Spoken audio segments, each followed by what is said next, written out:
Et salut à tous, on se retrouve pour l'actu du jour. Est-ce que vous m'entendez correctement? J'ai l'impression que ça marche, tout est bon. On va pouvoir démarrer.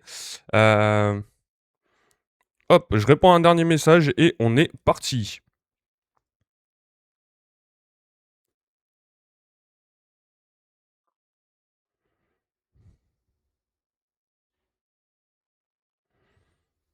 Hop,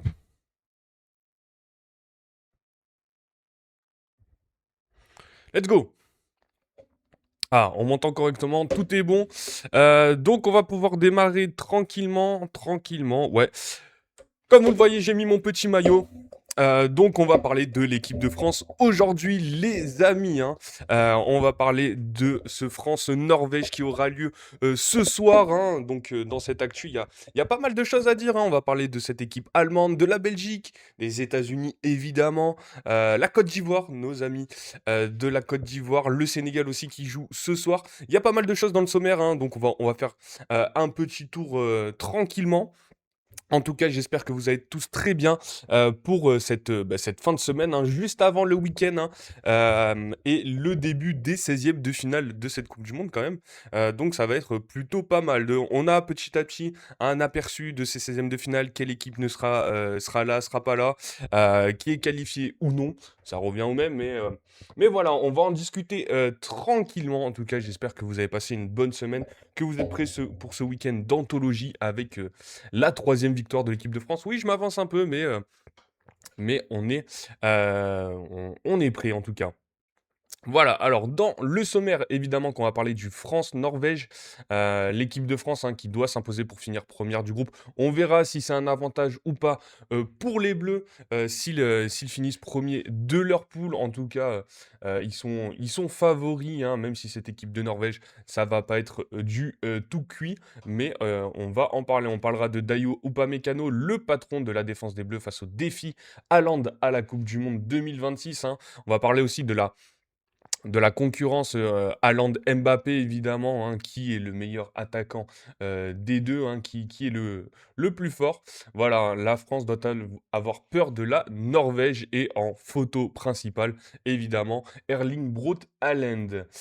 Désiré Doué vers un retour dans le 11 titulaire des Bleus. Donc, est-ce que les Bleus vont faire tourner? Est-ce que Guy Stéphane, en accord avec Didier Deschamps, va faire un peu tourner lors de ce troisième match de poule, hein, la composition probable? On va en parler aussi. Je vois du Lacroix, je vois du Manu Koné, Désiré Doué. Donc on verra ça juste après. Hem, voilà, c'est ce qu'on voit, hein. Sans Didier Deschamps, les Bleus essaieront ce vendredi soir contre la Norvège de garder la tête de leur groupe sans pour autant trop puiser dans leurs réserves. Donc voilà, on parlera des Bleus, de doubler un leadership incontesté. France-Norvège, c'est aussi le duel entre deux attaquants vedettes, Erling Haaland, Kylian Mbappé. Voilà. On parlera aussi peut-être de Manu Koné, plus particulièrement. En tout cas, on va revenir sur les matchs de hier soir. Alors si je m'y retrouve, je me suis un peu organisé, mal organisé. Voilà. Le match de hier soir, c'était l'Équateur contre l'Allemagne. L'Allemagne qui a perdu contre l'Équateur, hein. Alors, pour revenir un peu sur tout ce qu'on a dit, comprends-tu le choix de mettre Koundé au lieu de Cousteau? Oui, oui, pour le coup, je comprends parfaitement le choix de mettre Jules Koundé à la place de Malo Gusto. En tout cas, défensivement, ça s'explique clairement. Vu les offensifs qu'on a en équipe de France, Jules Koundé, c'est vrai qu'offensivement, il est quand même légèrement débordé, mais on a besoin de lui pour qu'il reste dans cette défense. On n'a pas besoin de lui qui monte autant. On a Théo Hernandez d'un côté, donc ça fait quasiment 5 offensifs sur le terrain. Donc le choix de titulariser Jules Koundé est plutôt compréhensible. Je ne sais pas ce que vous en pensez dans le chat. Si vous avez un avis différent, n'hésitez pas, hein. J'adore ce débat Jules Koundé, Malo Gusto. Moi, il me régale personnellement. Donc n'hésitez pas à répondre dans le chat. En tout cas, bienvenue à Wero ou Nico. J'avoue que c'est peut-être la première fois qu'on se voit. Donc bienvenue. Donc voilà, on va parler du match Allemagne-Équateur aussi. On va parler de la Côte d'Ivoire qui s'est qualifiée. Donc faudrait que je retrouve le match. Mais on a aussi les Pays-Bas, donc la Tunisie. Est-ce qu'on peut considérer que la Tunisie est peut-être la pire équipe de ce mondial? On en attendait un tout petit peu. Au final, ils n'ont, clairement, rien proposé. Il y a eu un but ou peut-être 2 au total dans ce mondial. Voilà. Après par rapport à toutes les autres, nations qui étaient présentes, hein, des petites nations comme le Curaçao et tout, on n'attendait rien. Alors que la Tunisie, franchement, on a été, extrêmement déçus. Renvoi du sélectionneur en plein début de compétition. Voilà, même pas capable de, sauver la face. Voilà, il y avait un vrai problème côté tunisien. Mais voilà, victoire des Pays-Bas, donc ça fait, 2 victoires, 1 match nul pour les Pays-Bas qui avancent tranquillement vers les 16e. Dans la même poule, le Japon a fait match nul contre la Suède. On en avait parlé hier, alors on voyait peut-être un peu plus le Japon, mais pour ceux qui se souviennent, dans les cotes, je crois que le match nul, arrangeait tout le monde. Donc voilà. De quoi on va parler aussi? Donc la Tunisie, on l'a dit. Paraguay, Australie, pour ceux qui ont vu le match, franchement, vous êtes, des personnes courageuses. Voilà, on en parlera rapidement, hein. Le 0-0 entre le Paraguay et l'Australie, je sais même pas, à quoi ça enfin, qui ça aide exactement. La Turquie qui s'est imposée, qui a quand même sauvé l'honneur dans leur mondial face aux États-Unis. Les États-Unis, une équipe, assez irrégulière. Donc, heu, donc on en parlera, de ce match. Alors je crois que ça change rien, la Turquie est quand même, éliminée, ils feront pas partie des meilleurs troisièmes. Voilà. Pour les matchs, hein, les résultats de hier soir, est-ce que j'en oublie un? J'ai pas l'impression. Pays-Bas-Tunisie, non, non, non. Donc on va parler aussi des matchs de ce soir, donc évidemment l'équipe de France, mais aussi le Sénégal qui joue sa qualification quand même contre l'Irak, hein. Il y a encore des chances pour le Sénégal, pour qu'il se qualifie pour la suite de la compétition. Donc 100 points en compteur après 2 matchs à la coupe du monde, le Sénégal joue son ultime chance de qualification dans une ambiance pesante. Voilà, hein, le malaise autour de Kalidou Koulibaly. Est-ce que Kalidou Koulibaly sera bien titulaire? Lui qui a été blessé, donc qui est revenu, c'est quand même le capitaine, le leader de cette équipe sénégalaise. Mais, mais malheureusement, il paraît trop juste physiquement. On va pas remettre son niveau en question, mais trop juste physiquement, pour une compétition comme la Coupe du monde. Idrissa Gueye qui doit être un milieu qui doit être le chef d'orchestre du Sénégal. Là aussi, hein, qui doit prendre le relais de Kalidou Koulibaly dans cette équipe du Sénégal? Est-ce que c'est Idrissa Gueye? Est-ce que c'est d'autres joueurs comme Sadio Mané aussi qui a été, qui a été capable de mener, le Sénégal vers des hauteurs assez hautes? Là aussi, on en discutera. On parlera, du Cap-Vert Arabie Saoudite, j'avais oublié qu'il y avait ce match, mais Uruguay-Espagne, surtout dans la même poule. On parlera de la poule de la Belgique. La Belgique aussi, dernière chance pour les Belges pour se qualifier, hein, contre la Nouvelle-Zélande. Donc normalement, ça devrait le faire pour les Belges. Voilà, on n'est pas très rassuré. La Belgique tremble avant un match crucial face à la Nouvelle-Zélande. La Belgique tremble face à la Nouvelle-Zélande. Retenez bien cette phrase. Rudy Garcia qui a déclaré que Lukaku n'avait pas 90 minutes dans les jambes, hein, c'est sûr, hein. Il a joué 60 minutes, je crois, au total dans toute la saison. Donc, ça paraît évident qu'il n'est pas prêt, le cher Romelu. Voilà pour les matchs de ce soir. Est-ce que j'en oublie par rapport France-Norvège, Sénégal-Irak, Cap-Vert, Arabie Saoudite, Uruguay-Espagne, Égypte-Iran. On parlera aussi du match de l'Égypte. Est-ce que les Égyptiens iront dans ces 16e de finale? Normalement, oui. Belgique, voilà, Belgique-Nouvelle-Zélande. Et après, ça sera les matchs de demain soir. Donc avec Croatie-Ghana, Panama-Angleterre. Donc peut-être qu'on aura un mot parce que je ne sais pas si on pourra faire de live ce week-end, les amis. Voilà pour le sommaire de cette émission. Alors, qu'est-ce qu'on nous dit? Je trouve que Koundé a du mal défensivement et autant essayer de mettre Gusto qui peut apporter plus offensivement. Tu trouves que Koundé a du mal offensivement? Défensivement, pour le coup, je le trouve défensivement, je le trouve plutôt solide, hein. Alors il y a des espaces dans le dos de la défense, française, mais là, c'est un peu dû à je sais pas si c'est forcément dû à Jules Koundé, on les voit plus déjà côté gauche et c'est peut-être, l'animation de jeu avec les deux milieux de terrain qui doivent combler pas mal de choses. Hem Et après, c'est sûr que Malo Gusto apporte plus offensivement, mais lui, il laisse quand même des sacrés. il laisse quand même des sacrés boulevards dans son dos. Merci à Shiro pour le follow sur Twitch, ça fait extrêmement plaisir. Merci beaucoup, hein, je le rappelle les amis, on est en live sur TikTok et Twitch. Si vous voulez nous follow sur Twitch, ça fait extrêmement plaisir, ça nous aide beaucoup à faire monter ce média. On a quelques followers d'être affiliés, donc ça nous ferait extrêmement plaisir si vous venez vous au moins le follow. On ne demande pas l'abonnement c'est payant, le follow c'est gratuit, je le répète toujours. Si vous préférez aussi voir les rediffusions elles sont disponibles sur YouTube avec la chaîne Hattrick FR. On essaye de préparer des émissions aussi. Qu'est-ce que je voulais dire? Yo, c'est viens dans ma cave. Putain, c'est le frérot d'hier. Au moins, t'as un meilleur pseudo qu'hier. Ça fait extrêmement plaisir que tu sois de retour. Euh, N'hésite pas, si tu as un troisième compte, à venir nous follow. Ça nous ferait extrêmement plaisir. Donc, je le disais, oui, la chaîne YouTube, si vous voulez voir les rediffusions de nos lives, on a aussi plein d'autres choses. Alors là, c'est vrai que récemment, on a eu que les rediffusions des lives, mais ça arrive, hein, on prépare la saison prochaine et peut-être des choses encore pour cette Coupe du Monde. Les plateformes de podcast, Apple Podcast, Spotify, Deezer, Amazon Music et tous les réseaux sociaux, donc TikTok, Instagram, Facebook, Snapchat, Thread et j'en oublie un, et X, pour être tenu au courant de nos lives. Voilà les amis, j'ai même pas mis le petit tweet, voilà, ça c'est fait. On va pouvoir démarrer tranquillement ce live. Ma théorie sur la Turquie allait marcher. C'était quoi la théorie déjà? Que j'ai peut-être oublié par rapport à hier. T'as dit que la Turquie allait passer? Donc voilà les amis. Et après, il y a une petite info mercato, mais bon, elle est pas énorme, hein. Alejandro Grimaldo confirme des négociations avec l'Atlético Madrid. L'Atlético Madrid, hein, ça a pas mal bougé niveau mercato cet été. Alors, les amis, par quoi vous voulez qu'on commence? Est-ce qu'on va directement sur l'équipe de France ou est-ce qu'on revient déjà sur les matchs de hier soir? Dites-moi dans le chat, ça m'intéresse, comme ça on, on est tous ensemble. Merci à Parure Précieuse pour le follow. Merci beaucoup, bienvenue dans la communauté Atrix, ça fait extrêmement plaisir. N'hésitez pas à me dire dans le chat, équipe de France ou plutôt les matchs de hier soir.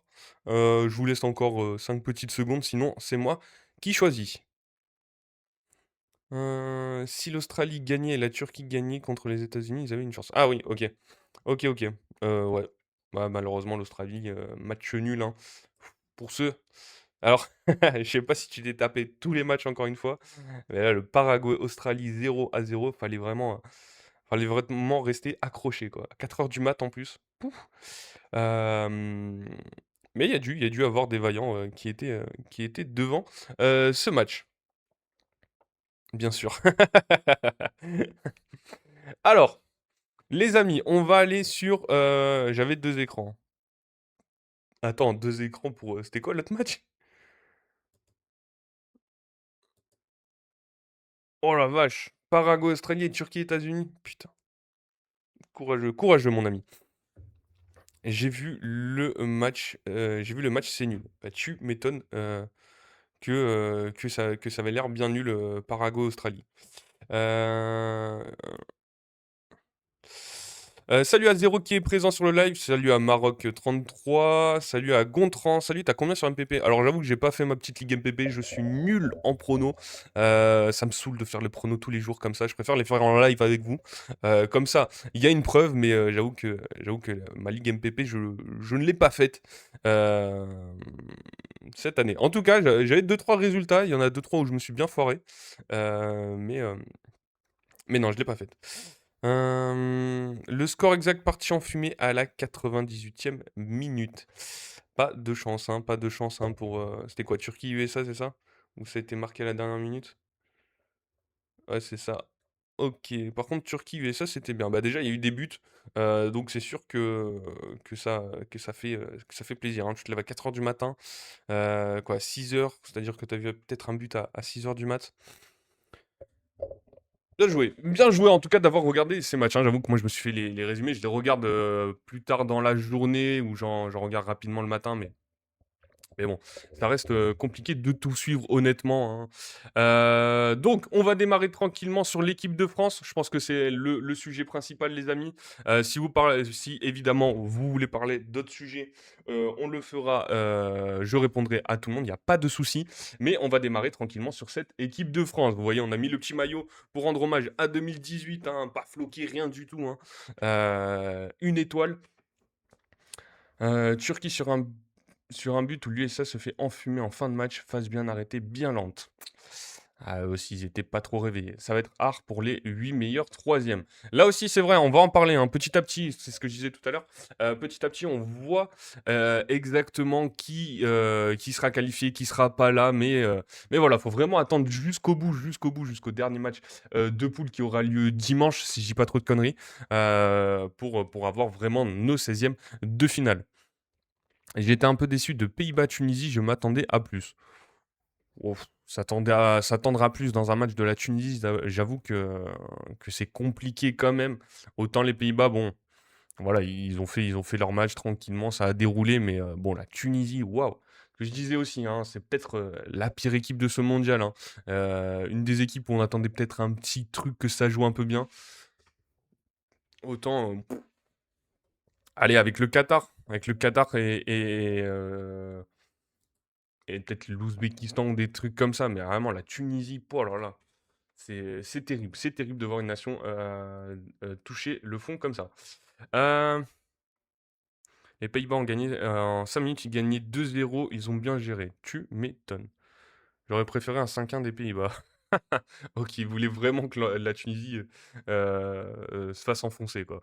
Bref, France-Norvège, troisième match de poule ce soir entre deux équipes qui ont remporté leurs deux premiers matchs. On le rappelle, l'équipe de France 3-1 contre le Sénégal et après 3-0 contre l'Irak. On se souvient ce match qui a été arrêté pendant 2 heures. Donc les Bleus sont clairement premiers de leur groupe. La Norvège s'est imposée 4-2 contre l'Irak. 4-2 ou 4-1, j'ai plus. Norvège. 4-1 contre l'Irak et 3-2 contre le Sénégal, hein. Donc la France a un petit but d'avance à la différence de but. On le disait, cette Norvège, équipe très dangereuse, il va falloir se méfier, une équipe costaud. Des joueurs que l'on connaît qui jouent un peu dans les grands championnats européens, avec évidemment en joueur clé Erling Braut Haaland, le buteur de Manchester City.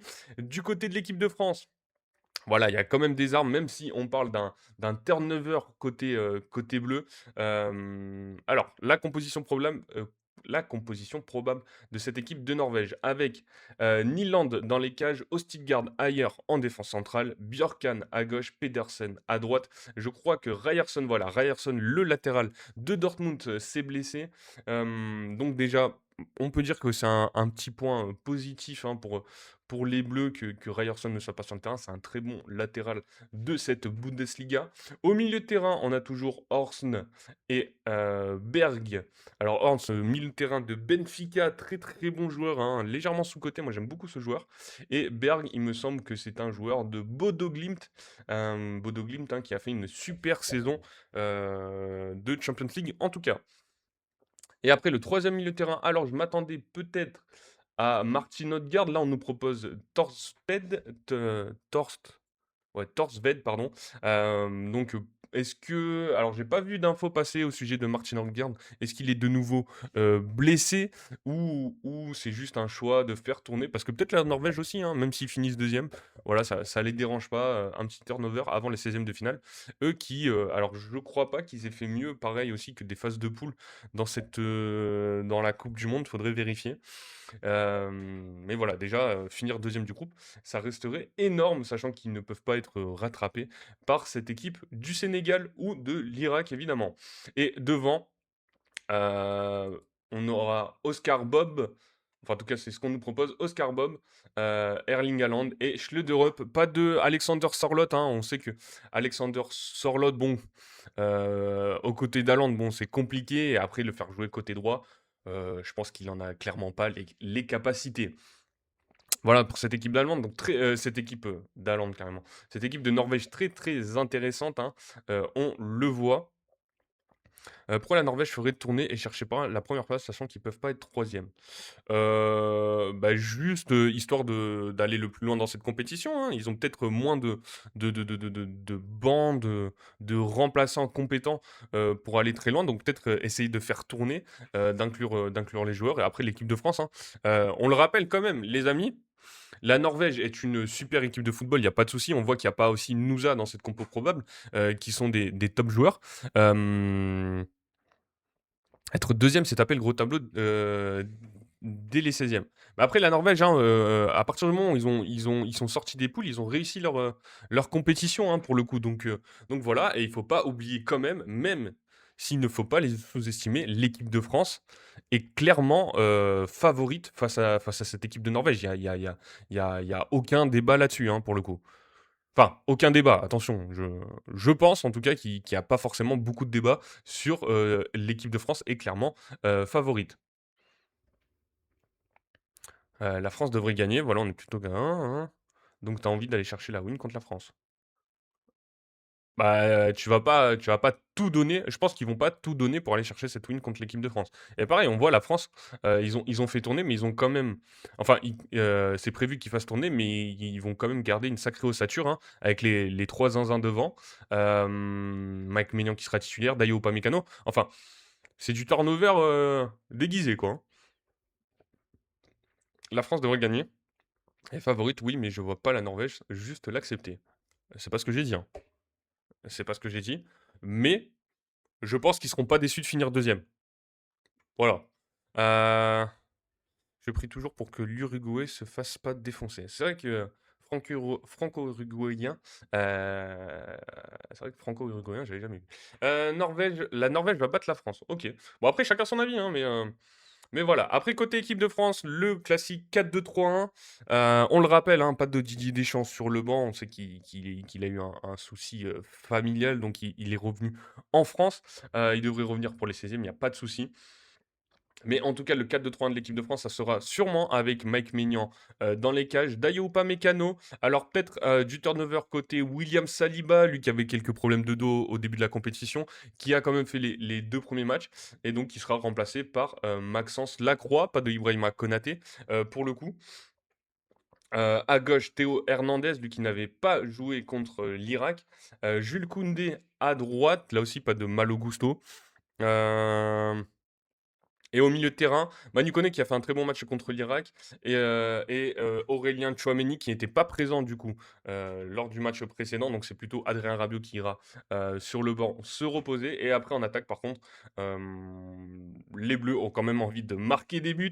Et donc on maintient Kylian Mbappé en 9, Ousmane Dembélé à droite et Michael Olise en tant que meneur de jeu. C'est Désiré Doué qui va retrouver ce poste de titulaire à gauche. Alors on va voir ce que ça va donner. Est-ce qu'ils vont encore une nouvelle fois un peu se marcher dessus, cette attaque des Bleus? Ça sera une vraie question.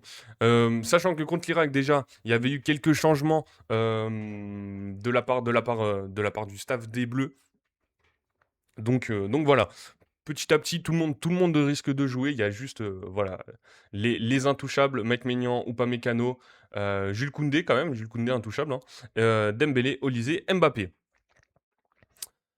France ou nul, Mbappé à fin de but, effectivement. Merci à Vision de Footix pour le follow. Ça fait extrêmement plaisir. Bienvenue dans la communauté Hattrick. Qu'est-ce que je vois aussi? Je prie toujours. Nouvelle-Zélande, Belgique et Égypte, Iran à 5 heures. On en parlera juste après. Ça va être bon courage, hein, bon courage si tu regardes les 2 matchs. En tout cas, n'hésitez pas à me dire, hein, je vois un truc genre 3-1 pour la France. Heu, N'hésitez pas à me donner vos pronos. Tout à l'heure, on nous a dit: «La France ne va pas gagner, mon cher». La Norvège va battre. N'hésitez pas à me donner, hein, faites vos MPP, dans le chat, en tout cas, ça m'intéresse. Alors, on va le voir au niveau des cotes aussi. Alors, on fait extrêmement attention. Les paris sportifs, hein, c'est pour les adultes déjà. On ne parie que l'argent qu'on peut se permettre de perdre. On ne met pas le PEL et les études des enfants dans les paris sportifs, les amis. Mais on le voit au niveau des cotes, il y a quand même la France qui est large favori, 1,62 cotes et 5 à peu près pour la Norvège. Et le match nul est à 5 aussi, hein, donc. Peut-être qu'un match nul aussi, ça arrange tout le monde, hein. Paraguay-Australie, match de la honte, les gars. C'est pour ça qu'on va pas en parler maintenant. Gros coup de gueule, on s'en. Pour l'instant, ah, vraiment. Paraguay-Australie, c'est vraiment si on a le temps de glisser un mot dessus, sinon, vraiment, ça ne m'intéresse pas. Sur MPP, j'ai mis 2-1 pour la France. Alors moi aussi, je suis plutôt d'accord sur un 2-1.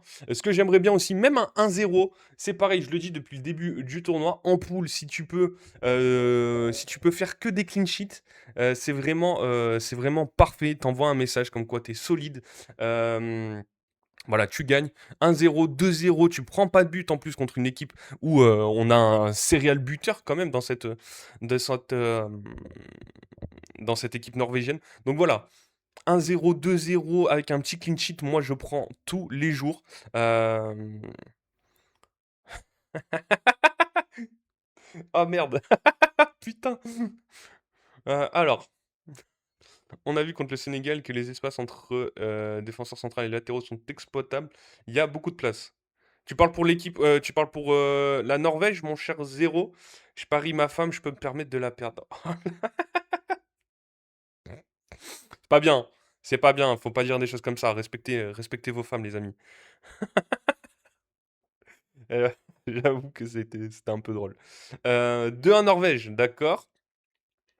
La Norvège, défensivement, ouais, trop d'espace. Voilà. On l'a dit, hein, enfin, on l'a dit. C'est une grosse attaque, l'équipe de Norvège, même un très bon milieu de terrain. Mais bon, la défense, voilà, il y a quand même deux trois trucs à faire avec peut-être la meilleure attaque de cette Coupe du Monde. Donc, donc voilà. Demain, il y a encore je suis pas Ah les gars, c'est bientôt fini les phases de poule. On va s'en sortir. Voilà, Coupe du Monde déjà, j'ai l'impression que ça fait 3 mois à la débuter.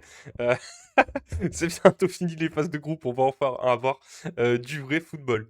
Merci à Konaté Tata 930 pour le follow, bienvenue dans la communauté Atrix, ça fait extrêmement plaisir. Ils en prennent que 2 contre le Sénégal, mais ils peuvent en prendre plus en vrai. Ouais.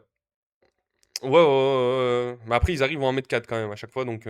Enfin, 4 ou 3, donc c'est plutôt pas mal. Alors. Ah merde. Merde, merde, merde. J'ai pas calé mon compte là? Alors attendez, les amis, je vais juste essayer de me connecter sur mon compte Le Monde. Ouais, je suis un lecteur du Monde. Ok,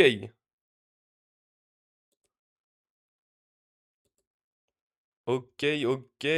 Alors, on va déjà démarrer avec l'équipe de France. Merde. Putain. Oh là là, Papy Vince. Ok,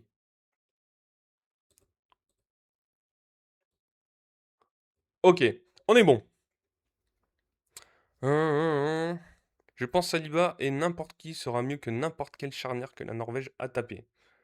Ouais, alors Saliba ne devrait pas être là, hein, les amis, hein, mais Upamecano, ça, c'est pareil, hein, pour le coup, Upamecano, Saliba, ça reste meilleur que n'importe quel défenseur central de la Norvège, en tout cas actuellement là. Frédéric Lafarge, merci, bienvenue dans la communauté Atrix, ça fait extrêmement plaisir, bienvenue et merci pour ce follow. Vous êtes de plus en plus nombreux, hein, je le répète, chaque jour, hein, mais c'est vrai, vous êtes de plus en plus nombreux à nous suivre sur TikTok, à nous suivre sur la chaîne YouTube et sur la plateforme sur Twitch, hein, donc ça fait plaisir. N'hésitez pas, hein, ramenez vos amis, vos collègues de travail, peu importe hein, vous avez dans votre entourage, pour qu'ils viennent mater les lives. Ça nous ferait extrêmement plaisir qu'on soit de plus en plus hein, à discuter de cette actu football tous les matins.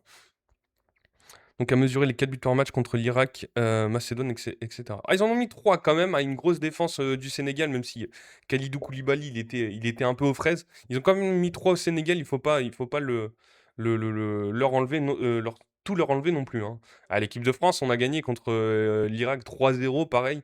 Voilà. Ils ont intérêt à gagner l'Angleterre si pendant une mi-temps, il n'y a pas de but, je skip ce match. Ah non, t'as pas le droit, hein. Je crois que t'as perdu un pari, un truc comme ça, t'as pas le droit de skip les matchs, hein. Mon cher Chiro. Alors, wow.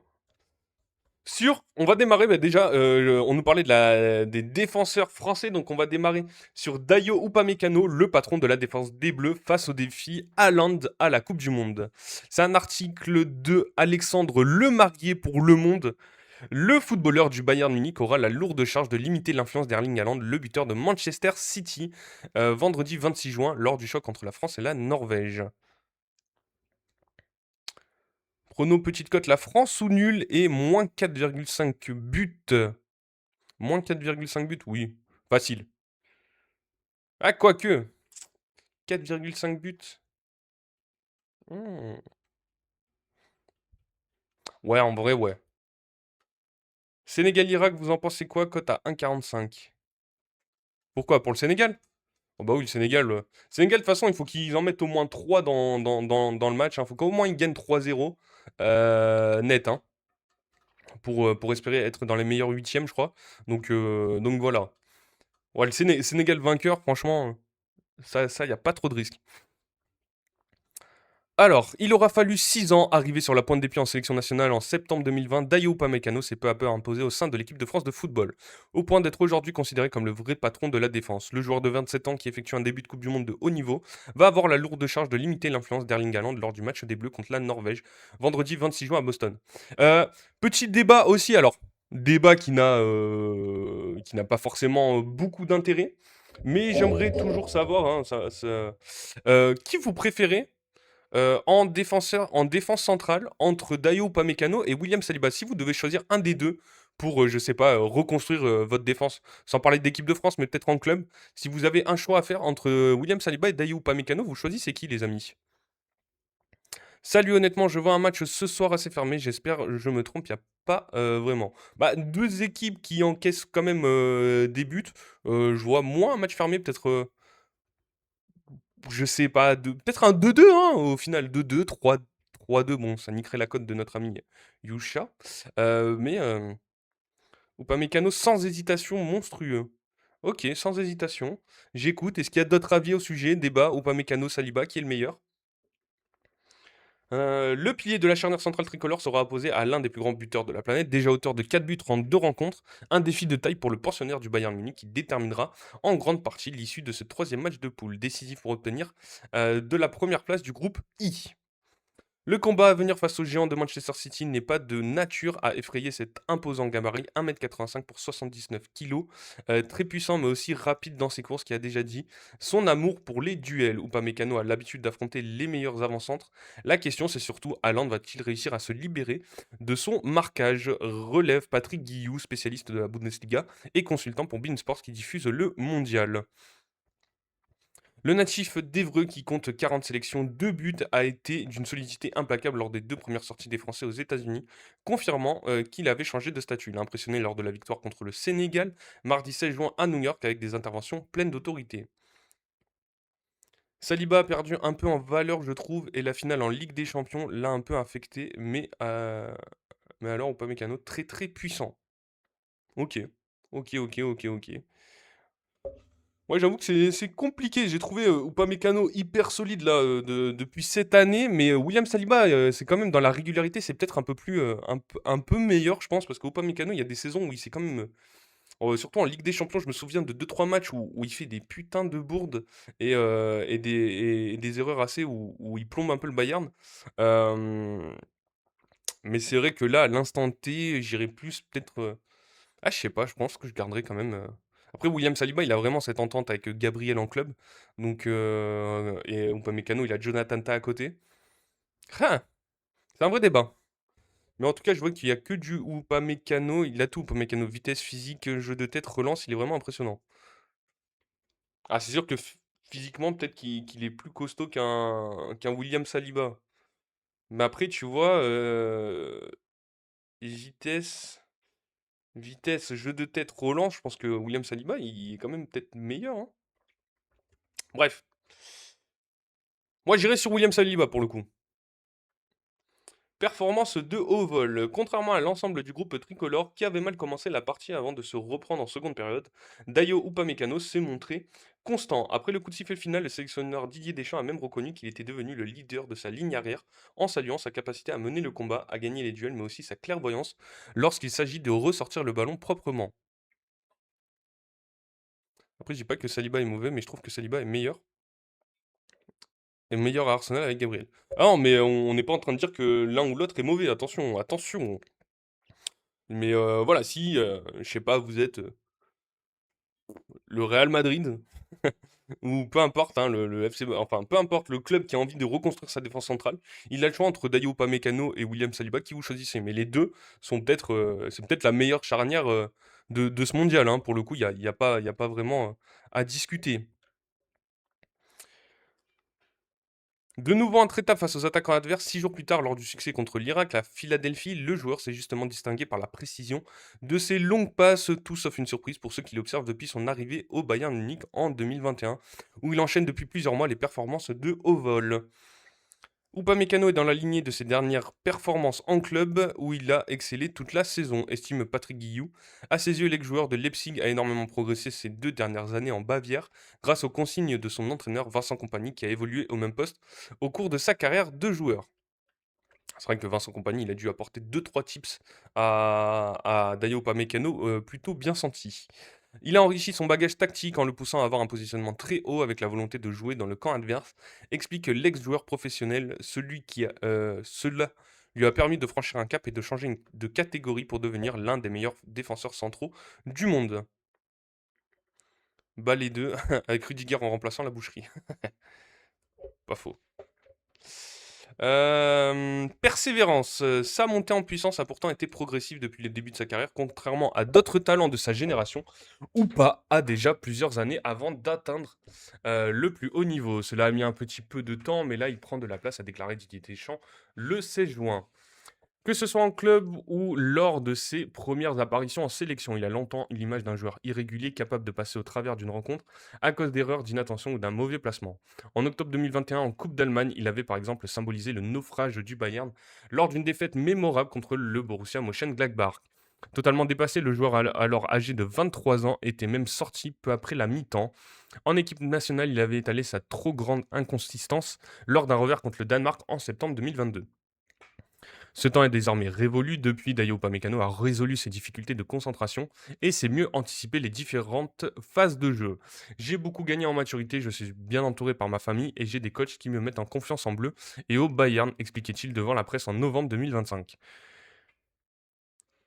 Au-delà de cet aspect mental, il a également réussi à gommer ses points faibles à force de persévérance. Il a toujours été un mordu de boulot et a très vite compris que sa réussite passerait par le travail. Très tôt, il a montré qu'il était prêt à en faire plus que les autres, révèle Romaric Bultel, son formateur à Évreux, qu'il a entraîné entre ses 10 et 13 ans. À l'époque, c'était une éponge, il était très attentif aux conseils qu'on pouvait lui apporter. C'était une de ses grosses qualités, raconte-t-il en dressant le portrait d'un garçon très réservé, toujours très calme et qui ne faisait pas de bruit. Par contre, j'ai pu apercevoir que Chouameni pourrait commencer le match, j'espère pas. Il faut faire jouer Warren, trop sous-coté. Euh, Alors, si c'est dans le débat de qui doit être titulaire en équipe de France, pour le coup, moi je suis plutôt convaincu de Chouameni. Après, c'est vrai que si tu veux faire tourner, tant qu'à faire, après, est-ce que tu prends le risque de mettre deux joueurs qui n'ont quasiment jamais joué ensemble entre Manu Koné et Warren Zaïre-Emery? Mais c'est vrai que c'est dommage que quand même Warren Zaïre-Emery ait très très très peu de temps de jeu, voire quasiment pas du coup. Mais voilà, c'est compliqué hein, de faire jouer les 26 joueurs. C'est vrai que Warren Zaïre-Emery, il fallait s'attendre à ce qu'il ait aussi peu de temps de jeu. C'est clairement dommage. Après, moi, je l'aurais bien mis au frais de Chouameni pour la suite de la compétition. Et j'aurais clairement fait rentrer Warren au milieu de terrain. Mais voilà, c'est un choix. J'ai une autre théorie. L'Irak va battre le Sénégal et fera partie des meilleurs troisièmes. Waouh! Encore une théorie de dingue, ça, mon ami. Hein, tu es chaud en ce moment. L'Irak bat le Sénégal et fait partie des meilleurs troisièmes. Ouais, il faut pas trembler quand écris ça quand même.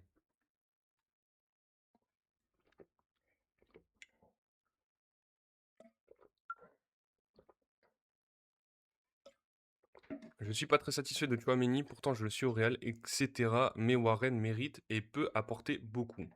Ah mais Warren Zaïre-Emery, il mérite clairement de jouer, hein. Au moins d'avoir du temps de jeu, quoi. Mais c'est vrai que mais voilà, Didier Deschamps, je crois qu'il il il y a peut-être un problème contre lui, hein, on sait pas. En vrai, il a appelé au mondial, sachant que Didier Deschamps aime bien les joueurs polyvalents, tout ça, qui peuvent jouer, à plusieurs postes. On en parlait déjà avec le débat de Jules Koundé. Est-ce qu'il fallait pas mettre Warren Zaïre-Emery plutôt que Jules Koundé ou Malo Gusto? Au final, il a jamais été testé à ce poste en équipe de France. Il a jamais vraiment joué en équipe de France. Donc c'est compliqué la gestion. Mais après, il y a toujours un joueur comme ça qui est un peu boycott par les sélectionneurs. On le voit typiquement l'exemple de Hendrick du côté du Brésil. Et même lui, il a plus de temps de jeu qu'un Warren Zaïre-Emery en équipe de France. Après, c'est pas du tout la même situation, mais il y a toujours un peu ce joueur qui a très très peu de temps de jeu. Après, c'est un joueur d'avenir, clairement, Warren, donc pas de souci à se faire. Et en plus, il fait pas trop de. En plus, c'est pas un joueur qui va se plaindre de son temps de jeu ou quoi, donc c'est plutôt un bon gars pour le vestiaire, mais c'est vrai que j'aurais bien aimé le voir jouer moi aussi, j'avoue. Fiabilité précieuse. On est toujours sur l'article concernant Dayo Upamecano, hein, on a bientôt fini. Ce trait de personnalité est toujours présent chez ce grand timide qui a souffert de bégaiement dans sa jeunesse. Ce n'est pas un leader très expressif, constate Didier Deschamps. Sa discrétion dans la vie de tous les jours tranche avec la force qu'il dégage sur le terrain. J'aime ce mélange de timidité et d'assurance. Il paraît d'abord très timide, mais est aussi très sûr de ce qu'il est. Témoignait son capitaine Kylian Mbappé dans l'équipe du vendredi 12 juin. Désormais, il est devenu ce pilier intraitable convoité par les plus grands clubs d'Europe. Si le Paris Saint-Germain a un temps rêvé de pouvoir le recruter alors que son contrat initial arrivait à échéance à l'été 2026, Oupa a finalement choisi de poursuivre l'aventure en Bavière pour 4 saisons supplémentaires, soit jusqu'en 2030. En équipe nationale, sa fiabilité dans l'axe, en compagnie de William Saliba, avec qui il a déjà évolué à 18 reprises, est précieuse au moment où les Bleus pâtissent de défaillances régulières de la part de leurs latéraux. Contre le Sénégal, Théo Hernandez à gauche et Jules Koundé à droite se sont par exemple montrés fébriles et il a souvent fallu que les deux membres de la charnière centrale viennent compenser leur insuffisance. Cette situation est potentiellement problématique et juge Patrick Guillou si Upamecano doit se déporter sur un côté pour aller récupérer une situation, ça peut l'amener à être en retard sur une intervention dans l'axe. À force de devoir boucher les trous, cela peut être dangereux, observe-t-il, estimant qu'il ne va pas pouvoir tenir la boutique à lui tout seul sur l'ensemble de la compétition. Le numéro 4 de l'équipe de France a beau être un rock, il n'est pas non plus infaillible. Voilà, concernant notre compatriote Dayo Upamecano, titulaire en équipe de France, hein, parmi l'un des meilleurs joueurs. Hum, hum. Ah putain, c'est vrai que je pense jamais à faire ça. Écoutez, pour la prochaine fois. Qu'est-ce qu'on nous dit? Maxence Lacroix, j'en attends pour avoir confirmation sur la vision de ce joueur car je l'aime bien. Ouais, c'est plutôt pas mal, hein. Maxence Lacroix en équipe de France, plutôt solide, hein. Pour le coup, franchement, je suis assez surpris que Ibrahima Konaté se fasse boycott comme ça. Mais bon, c'est clairement mérité pour Maxence Lacroix, mais étonnant, étonnant quand même.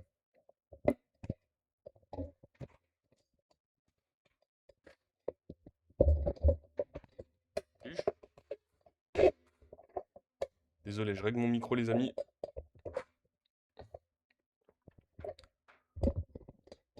Celle de la Turquie a failli se réaliser. Ouais, ouais, ouais, c'est vrai. C'est vrai, mais là, pour le coup, la théorie Irak bat le Sénégal, très bon. Contre la Norvège, ça va confirmer pas mal de choses. Effectivement, un très bon challenge. Effectivement, on va parler quand même de la. Alors, la compo de ce soir, donc ça se confirme, hein, évidemment. Alors ça, sur Vincent Duluc, on s'en tamponne. Voilà, la compo de ce soir, Désiré Doué verra un retour dans le 11 titulaire des Bleus pour France-Norvège. Là aussi, il y a des questions qui vont se poser. On est plutôt d'accord qu'entre les deux matchs, on avait préféré plutôt une compo avec Ousmane Dembélé à droite et Bradley Barcola à gauche. Je ne sais pas si vous êtes toujours d'accord avec ça, les amis, parce qu'on va revoir normalement Désiré Doué titulaire chez les Bleus. Enfin, titulaire sur ce côté gauche. Désiré Doué vers un retour dans le 11 titulaire des Bleus pour France-Norvège. Avec Désiré Doué à la place de Bradley Barcola, les Bleus vont renouer face à la Norvège ce vendredi avec le Quatuor qui a commencé le tournoi. 4 changements devraient finalement avoir lieu dans le 11 de départ français qui affrontera la Norvège ce vendredi soir à Foxborough, mais il demeure placé sous le signe de la stabilité. Désiré Doué, Théo Hernandez, Aurélien Tchouaméni effectuent ensuite leur retour dans l'équipe après avoir commencé le tournoi contre le Sénégal. Alors que Maxence Lacroix devrait goûter sa première titularisation dans une Coupe du Monde, contrairement à Malo Gusto, le latéral droit de Chelsea s'est entraîné hier avec l'équipe des remplaçants. Guidés par leur objectif d'achever la phase de groupe à la première place, les Bleus vont se présenter dans une version assez proche, finalement, de ce qu'ils proposent de mieux, puisque le quatuor offensif contre les Norvégiens sera celui qui a lancé la compétition contre le Sénégal. Les trois indéboulonnables, Kylian Mbappé, Ousmane Dembélé, Michael Olise, enchaînent donc un troisième match de suite, preuve de la volonté du staff de maximiser ses chances de succès. Théo Hernandez va devoir rassurer défensivement. Dembélé a renvoyé des signaux positifs cette semaine quant à sa capacité à répéter les matchs, ce qu'il n'avait pas su faire cette saison avec le PSG. En revanche, Bradley Barcola, qui avait remplacé Désiré Doué au coup d'envoi contre l'Irak, laisse sa place à son coéquipier parisien qui reprendra le côté gauche.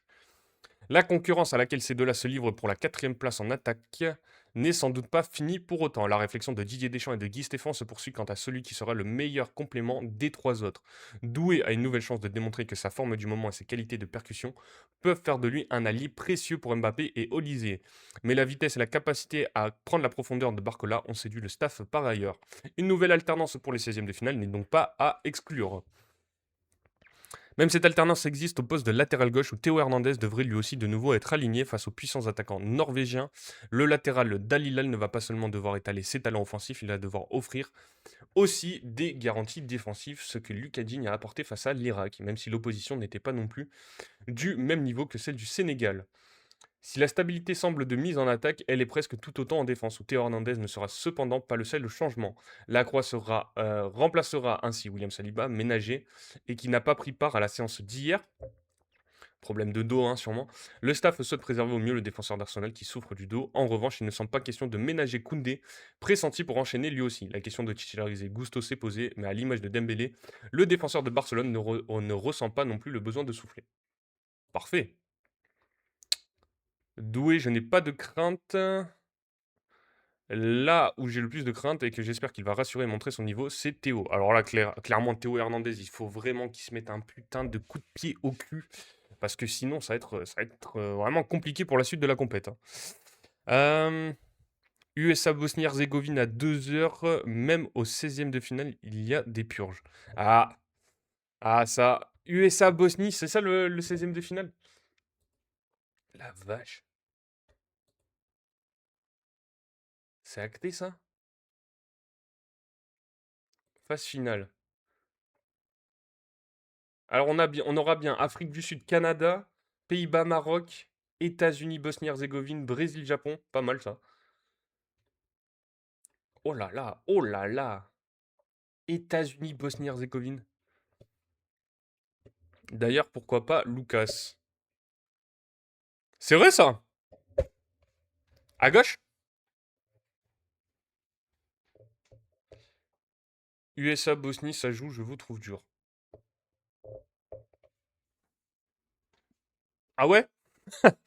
Ah franchement, États-Unis, Bosnie-Herzégovine, faut rester accroché quand même, hein. 2 heures du mat en plus, hein. C'est-à-dire que si tu veux te le mater.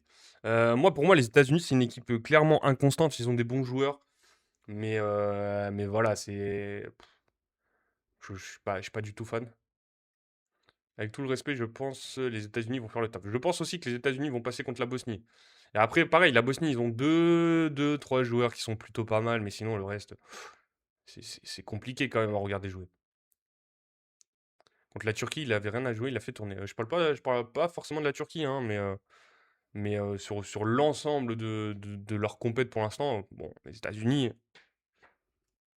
je suis pas convaincu non plus, quoi. Et après, concernant la question, parce qu'on revient quand même sur cette équipe de France, concernant Lucas Hernandez, ouais, en vrai, pourquoi pas à gauche, mais sachant que t'as déjà Lucas Digne, Théo Hernandez qui se joue la place. Peut-être en défense centrale, pour avoir un vrai défenseur central gaucher. Pas mal, même, mais lui aussi, hein, pareil, c'est plutôt inconstant, Lucas Hernandez. Quoique, il a retrouvé un petit niveau avec le Paris Saint-Germain en fin de saison. C'est vrai. Mais bon, je pense que là, lui, il a vraiment été pris il a vraiment été pris pour le vestiaire. Pour le coup, pour la cohésion dans le vestiaire. Que vraiment avoir un rôle même de remplaçant dans ce mondial. Lucas Hernandez, autant mettre Zahir Emery. Oui, oui, clairement. France-Norvège, les deux équipes marquent, tu penses? Ah, je pense que ouais, ouais, si on doit être objectif, ouais, j'aimerais pas voir ça, mais ce que je retiens, c'est que demain le Panama joue et oui, je continue mon pressing sur le Panama. Ouais, après voilà, le Panama, bon. En tout cas, on continue sur nos joueurs de l'équipe de France. Rien à voir, mais je l'annonce, attention la Côte d'Ivoire, car je les vois monter en puissance. Ouais, bon, on va voir hein, contre qui ils vont tomber déjà sur ces huitièmes. Sur ces huitièmes, sur ces 16e, pardon. C'est pas une histoire en mode la Côte d'Ivoire, on peut se les taper si on finit deuxième, un truc comme ça? Espagne-Uruguay, t'en penses quoi? Bah, victoire de l'Espagne quand même si l'Uruguay, pareil, équipe chiante à jouer. Et l'Uruguay, alors, plus expérimenté clairement, hein, l'Uruguay, mais un peu à l'image de la Norvège, hein, très chiante à jouer ce genre d'équipe. On connaît pas souvent leur réel niveau, c'est des équipes assez physiques. Mais après, bon, l'Espagne est quand même censée être au-dessus. Chiro, si tu as un avis, n'hésite pas sur ce match. Ça nous intéresse? On peut, je crois. Ouais, c'est ça, c'est ce que j'avais vu. En tout cas, avant de parler de la concurrence Mbappé-Haaland, j'avais un article sur Manu Koné. Manu Koné, le milieu de terrain qu'on n'attendait pas forcément à la Coupe du Monde. C'est un article de Julie Marchetti pour Flashscore. Convoqué par Didier Deschamps suite à une bonne saison du côté de la Roma, mais devant encore faire ses preuves pour une place au mondial, Manu Koné n'était pas attendu du grand public. Cependant, après une belle partie contre l'Irak, il devrait prendre en grade. Il n'était pas forcément attendu du grand public, pourtant après sa partie lors de la deuxième journée de la phase de groupe, il apparaît logique qu'il figure au milieu de terrain. Non.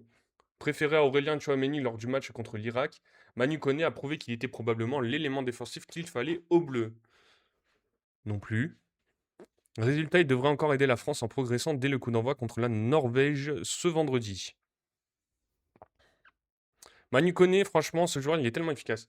Alors, là aussi débat.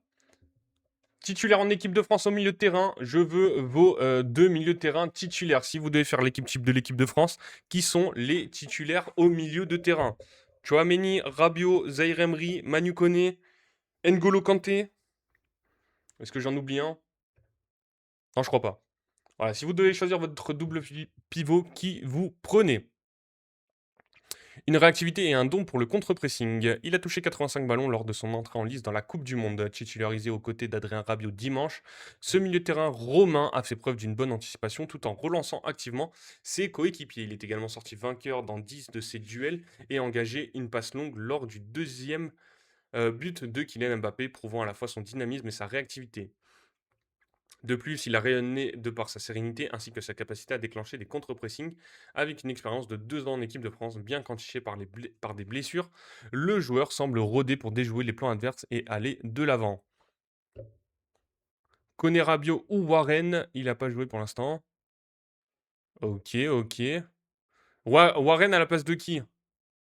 Rabiot ou Manu Koné?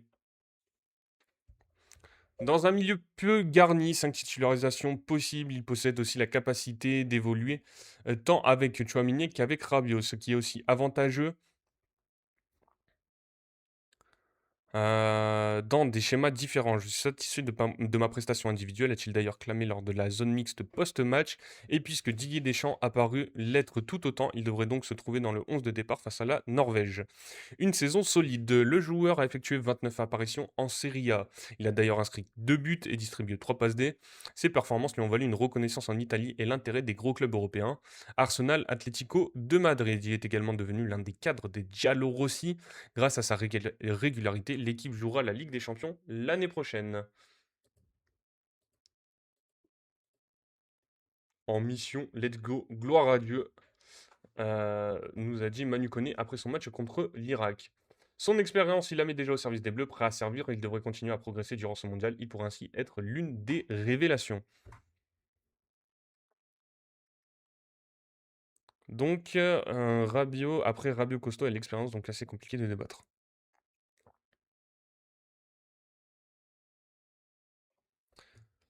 Ouais, moi je prendrais, moi je suis toujours, hein, je reste convaincu par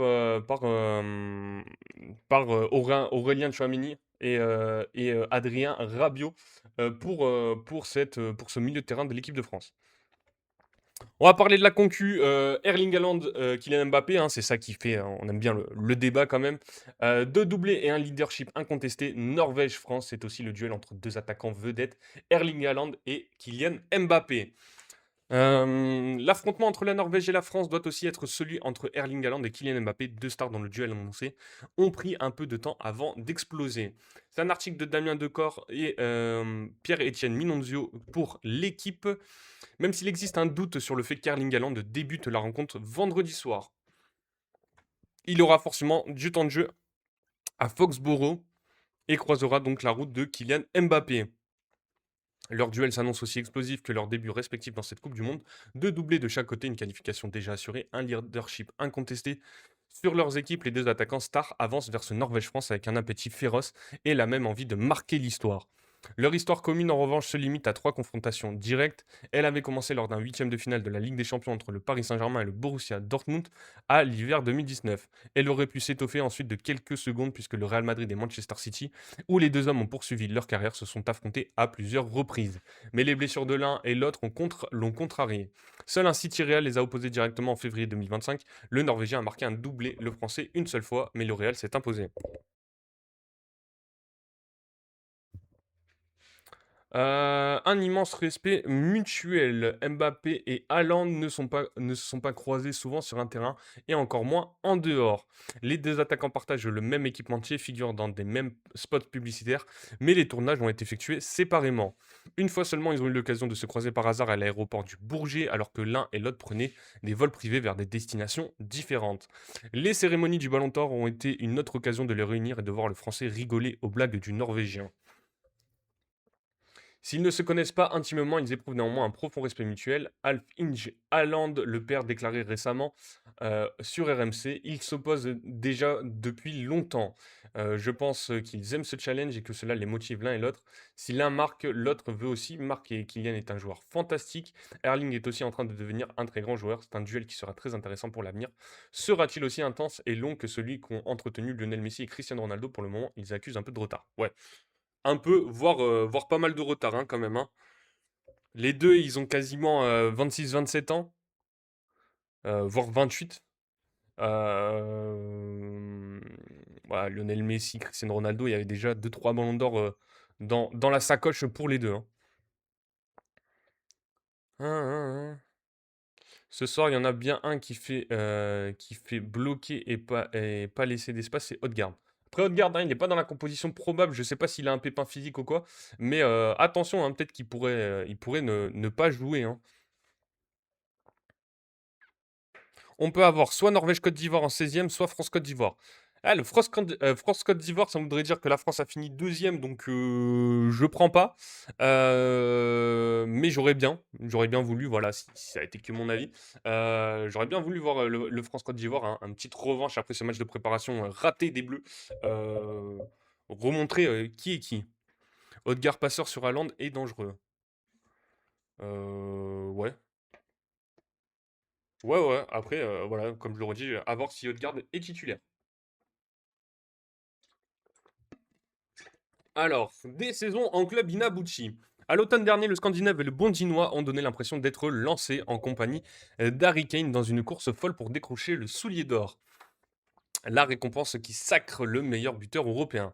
Ainsi, le 10 décembre, juste avant que leurs clubs respectifs ne s'affrontent en phase de Ligue de la Ligue des Champions, City s'était imposé 2-1 au Bernabeu. Haaland comptait déjà 16 réalisations en Première Ligue, soit une de plus que Mbappé en Liga et une de moins que l'Anglais en Bundesliga.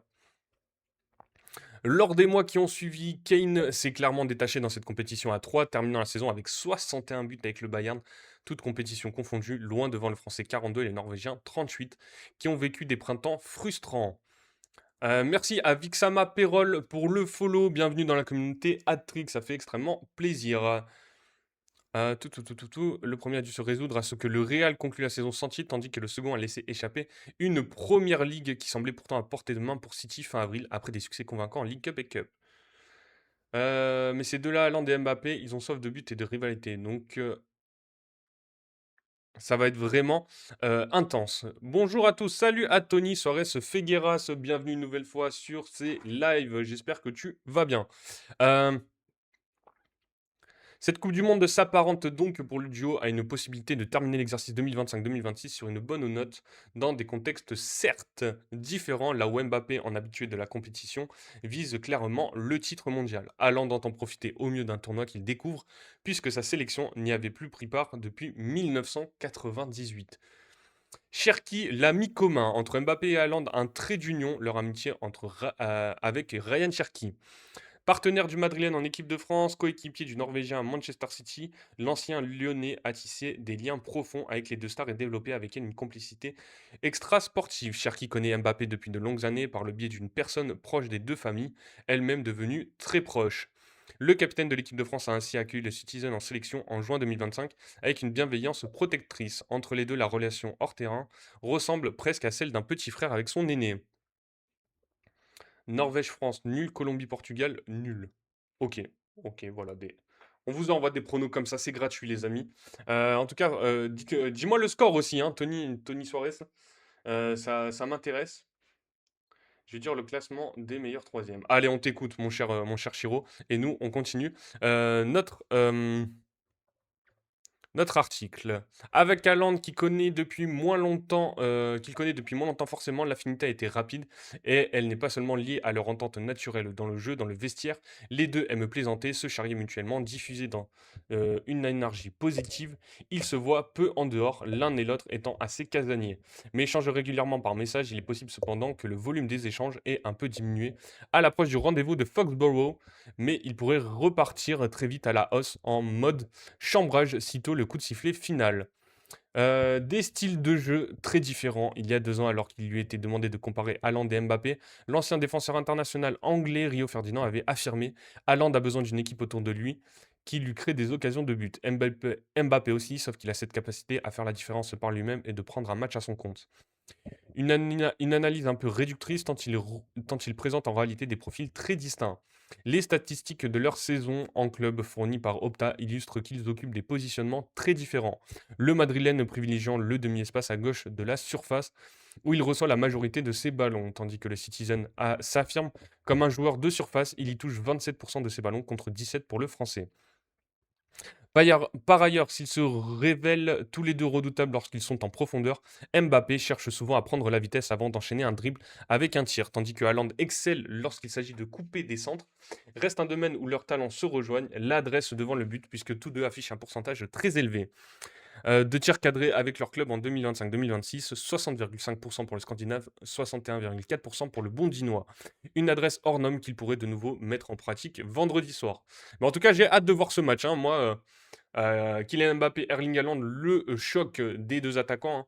C'est ce qui est un peu dit dans l'article, hein, mais ce duel qui a pris du temps à se mettre en place, bah, ça m'intéresse. Là, en Coupe du Monde, alors c'est qu'un match de groupe, mais c'est quand même cool à voir.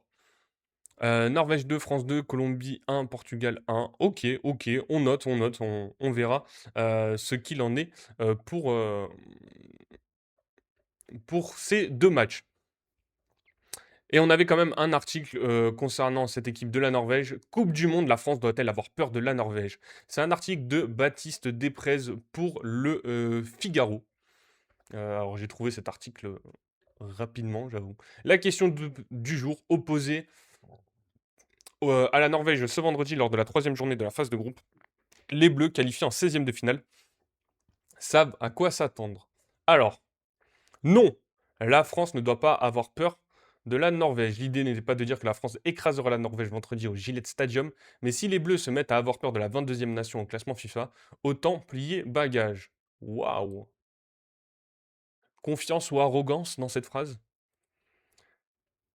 Craindre la Norvège, vainqueur de leurs 2 matchs en poule, est une obligation, pardon. Les respecter aussi, les vice-champions du monde en sont conscients. Bon, désolé. Et n'ont pas bombé le torse jeudi quand les questions ont fusé sur leur futur adversaire, et notamment la manière dont les Bleus stopperont la menace Erling Haaland, 4 buts en 2 matchs. Nous avons des défenseurs dans l'équipe, a d'abord souri Aurélien Tchouameni, qu'il a déjà affronté avec le Real Madrid dans Ligue des Champions. Il peut marquer à tout moment, c'est un joueur de classe mondiale, très adroit devant le but. On peut payer cash les moments de flottement, on sera prêt pour ce combat-là. Sur les propos du géant norvégien qui avançait lundi que les Bleus s'imposeraient vendredi et remporteraient le tournoi, le vice-capitaine français ne tombe pas dans le panneau. Vous le croyez, je ne sais pas s'il plaisantait ou non. On reste focus sur ce que l'on doit faire vendredi, ce sera une autre bataille. La Norvège a déjà réussi sa Coupe du Monde. C'est ce qu'on disait, hein. Premier, deuxième, la Norvège, peu importe, hein. À partir du moment où ils sont sortis de leur phase de poule, hein, sachant qu'on a vu qu'ils n'ont pas participé à la Coupe du Monde depuis 98, je peux te dire que même une victoire, même un but dans ce mondial, c'était une réussite pour la Norvège. Contraint de suppléer Didier Deschamps, endeuillé et de retour en France depuis mardi, Guy Stéphane a détaillé les forces du futur adversaire des Bleus. Cette équipe a des individualités très fortes. Haaland, Sorloth, Odegaard et d'autres avance l'adjoint propulsé numéro 1 le temps d'une rencontre. Le schéma de jeu est bien défini avec et sans ballon, pressing domaine aérien performant, coup de pied arrêté avec des combinaisons qui rappellent ce que je vois à Arsenal. De temps en temps, beaucoup de qualité et grosse cohésion, unité. Haaland, 59 buts en 52 sélections. Waouh! La Norvège, invaincue depuis mars dernier après un revers contre les Pays-Bas, a notamment martyrisé l'Italie en novembre dernier avant de battre la Suède et de faire match nul contre le Maroc en préparation de la Coupe du Monde début juin. On ne fait pas 24 points sur 24 lors des qualifications pour la Coupe du Monde sans qualité, plante Stéphane. Et les 2 premiers matchs au Mondial, ils ont notamment battu le Sénégal. C'est une équipe forte. Mbappé, je pense, sera meilleur buteur de la Coupe du Monde, 11 buts. Et elle monte jusqu'à 13-14, hein, tant qu'à faire, autant battre le record de Juste Fontaine. Donc, n'hésite pas, n'hésite pas, hein. Moi, je veux voir, hein. Peu importe, hein, que ça soit Mbappé. Alors, le mieux, c'est que ça soit Mbappé ou un autre joueur, mais voir ce record de Juste Fontaine de 13 buts en Coupe du Monde tomber, ça me ferait plaisir. Oh là là, on a les. Alors, attendez, alors, Chiro, je regarde ça juste après, je finis avec Erling Haaland et après, on y va. Tous les regards seront tournés vers Erling Haaland, auteur de 59 réalisations en 52 sélections et qui a marqué autant de buts que Kylian Mbappé depuis le début du mondial. Des incertitudes demeurent sur le 11 de départ aligné par la Stale Solbakken en poste depuis 2021 et qui ne dispose pas du même réservoir que le duo Deschamps-Stéphane. Pour sa quatrième qualification au mondial de son histoire et sa première participation à une compétition internationale depuis l'Euro 2000, la Norvège a déjà rempli sa mission en se qualifiant en 16e de finale. L'essentiel est fait, cela ne veut pas dire que les Vikings lâcheront la rencontre face à la France, mais cela peut aussi indiquer que le regard se tourne déjà vers la suite et le tableau final. Une gestion logique de situation dont doit profiter la bande à Didier Deschamps. Voilà, hein, pour ce match France-Norvège, je pense qu'on a pas mal fait le tour. Si vous avez d'autres questions, des affirmations, n'hésitez pas. On va aller sur les matchs de hier soir quand même, hein, parce qu'on en a parlé rapidement, mais on va faire quand même un petit focus et peut-être sur les matchs de ce soir si on a le temps. Là, ça fait combien de temps? 1h13. Voilà, on va être là jusqu'à peu près midi et demi, 13h. Donc on va essayer de parler un peu de tout. Juste, on a notre ami Chiro qui a fait le classement des meilleurs huitièmes des meilleurs troisièmes, pardon, des 8 meilleurs troisièmes pour cette Coupe du Monde, prédiction, donc il s'est bien fait chier quand même, donc on va quand même le lire. Alors, en plus il y a des takes à ce que je vois. Alors, on va se le mettre aussi le classement de ces meilleurs, meilleurs troisièmes, pardon, parce que là, il s'est il s'est donné le frérot. Alors. Pour l'instant, actuellement, les meilleurs troisièmes, c'est Suède premier, Équateur deuxième, Bosnie-Herzégovine troisième, quatrième Paraguay, cinquième Croatie, sixième Corée du Sud, Algérie septième, Écosse huitième, neuvième le Cap-Vert, Belgique dixième, RD Congo onzième et le Sénégal douzième. Sachant que c'est les 8 meilleurs troisièmes, hein, on le rappelle. Les matchs à venir vont être plus calculateurs, pas le droit à l'erreur. Effectivement. Alors, selon Chiro 1995, 110. La Suède va finir meilleur troisième avec 4 points. Donc c'est ce qui est déjà, c'est ce qui est déjà fait. Équateur, deuxième avec 4 points. La Bosnie, troisième. Donc là, on reste sur le même classement. La cinquième, la Croatie, avec... Attends. Ah non, quatrième. Paraguay, pardon. Donc là, on reste pareil. Putain, mais t'as pas du tout modifié ton truc, en fait.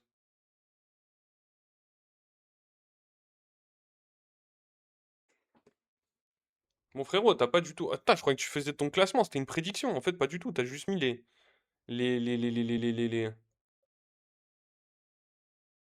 Bah ouais, ok. Bon, désolé, je vous ai fait perdre du temps. Je pensais que c'était la prédiction du frérot. Euh... RD Congo, un point. Ok. Bref. Bon, ben, on passe. Merci à Ambemou et Lélé pour le follow. Bienvenue dans la communauté Atrix, ça fait extrêmement plaisir. Si vous avez des questions, des affirmations, n'hésitez pas les amis, hein. Comme ça nous créera du débat. Alors, on va aller sur les matchs de hier soir. Hier soir, il y avait Équateur-Allemagne. Équateur-Allemagne, l'Équateur s'est imposé. Alors là, l'Équateur, vraiment, c'est vraiment une équipe plutôt illisible pour le coup. Pourquoi? Parce que au début du mondial, on avait prédit que l'Équateur serait une équipe intéressante. Ils n'avaient pas perdu, je crois qu'ils étaient sur 12 matchs sans défaite. Ils avaient des joueurs plutôt intéressants, Piero Hincapié, Moïse Caicedo, William Pacho, toujours le bon vieux Ener Valencia qui est capable de marquer à chaque mondial. Au final, ils perdent contre la Côte d'Ivoire en match d'ouverture. Ils font match nul contre le Curaçao, 0-0. Et là, et là, l'Allemagne, alors qui était assurée de finir première, d'accord, mais qui avait quand même mis une équipe plutôt type, ils vont les battre 2 buts à 1. Est-ce qu'on se foutrait pas de ma gueule? Est-ce que l'Équateur a décidé de me chier dans la bouche? C'est une question, les amis, c'est une vraie question. En tout cas, on va voir les compos. L'Allemagne qui s'est présentée avec cette espèce de formation en 3-4-2-1. 3-4-2-1, ça ressemblait à ça hier? Je suis même pas sûr. Bref, Manuel Neuer dans les cages, Joshua Kimmich, Jonathan Tah, Rudiger et Rome, avec Pavlovic, Nmecha et Leroy Sané. Et en attaque, Jamal Musiala, Florian Wirtz et Kaya Havertz.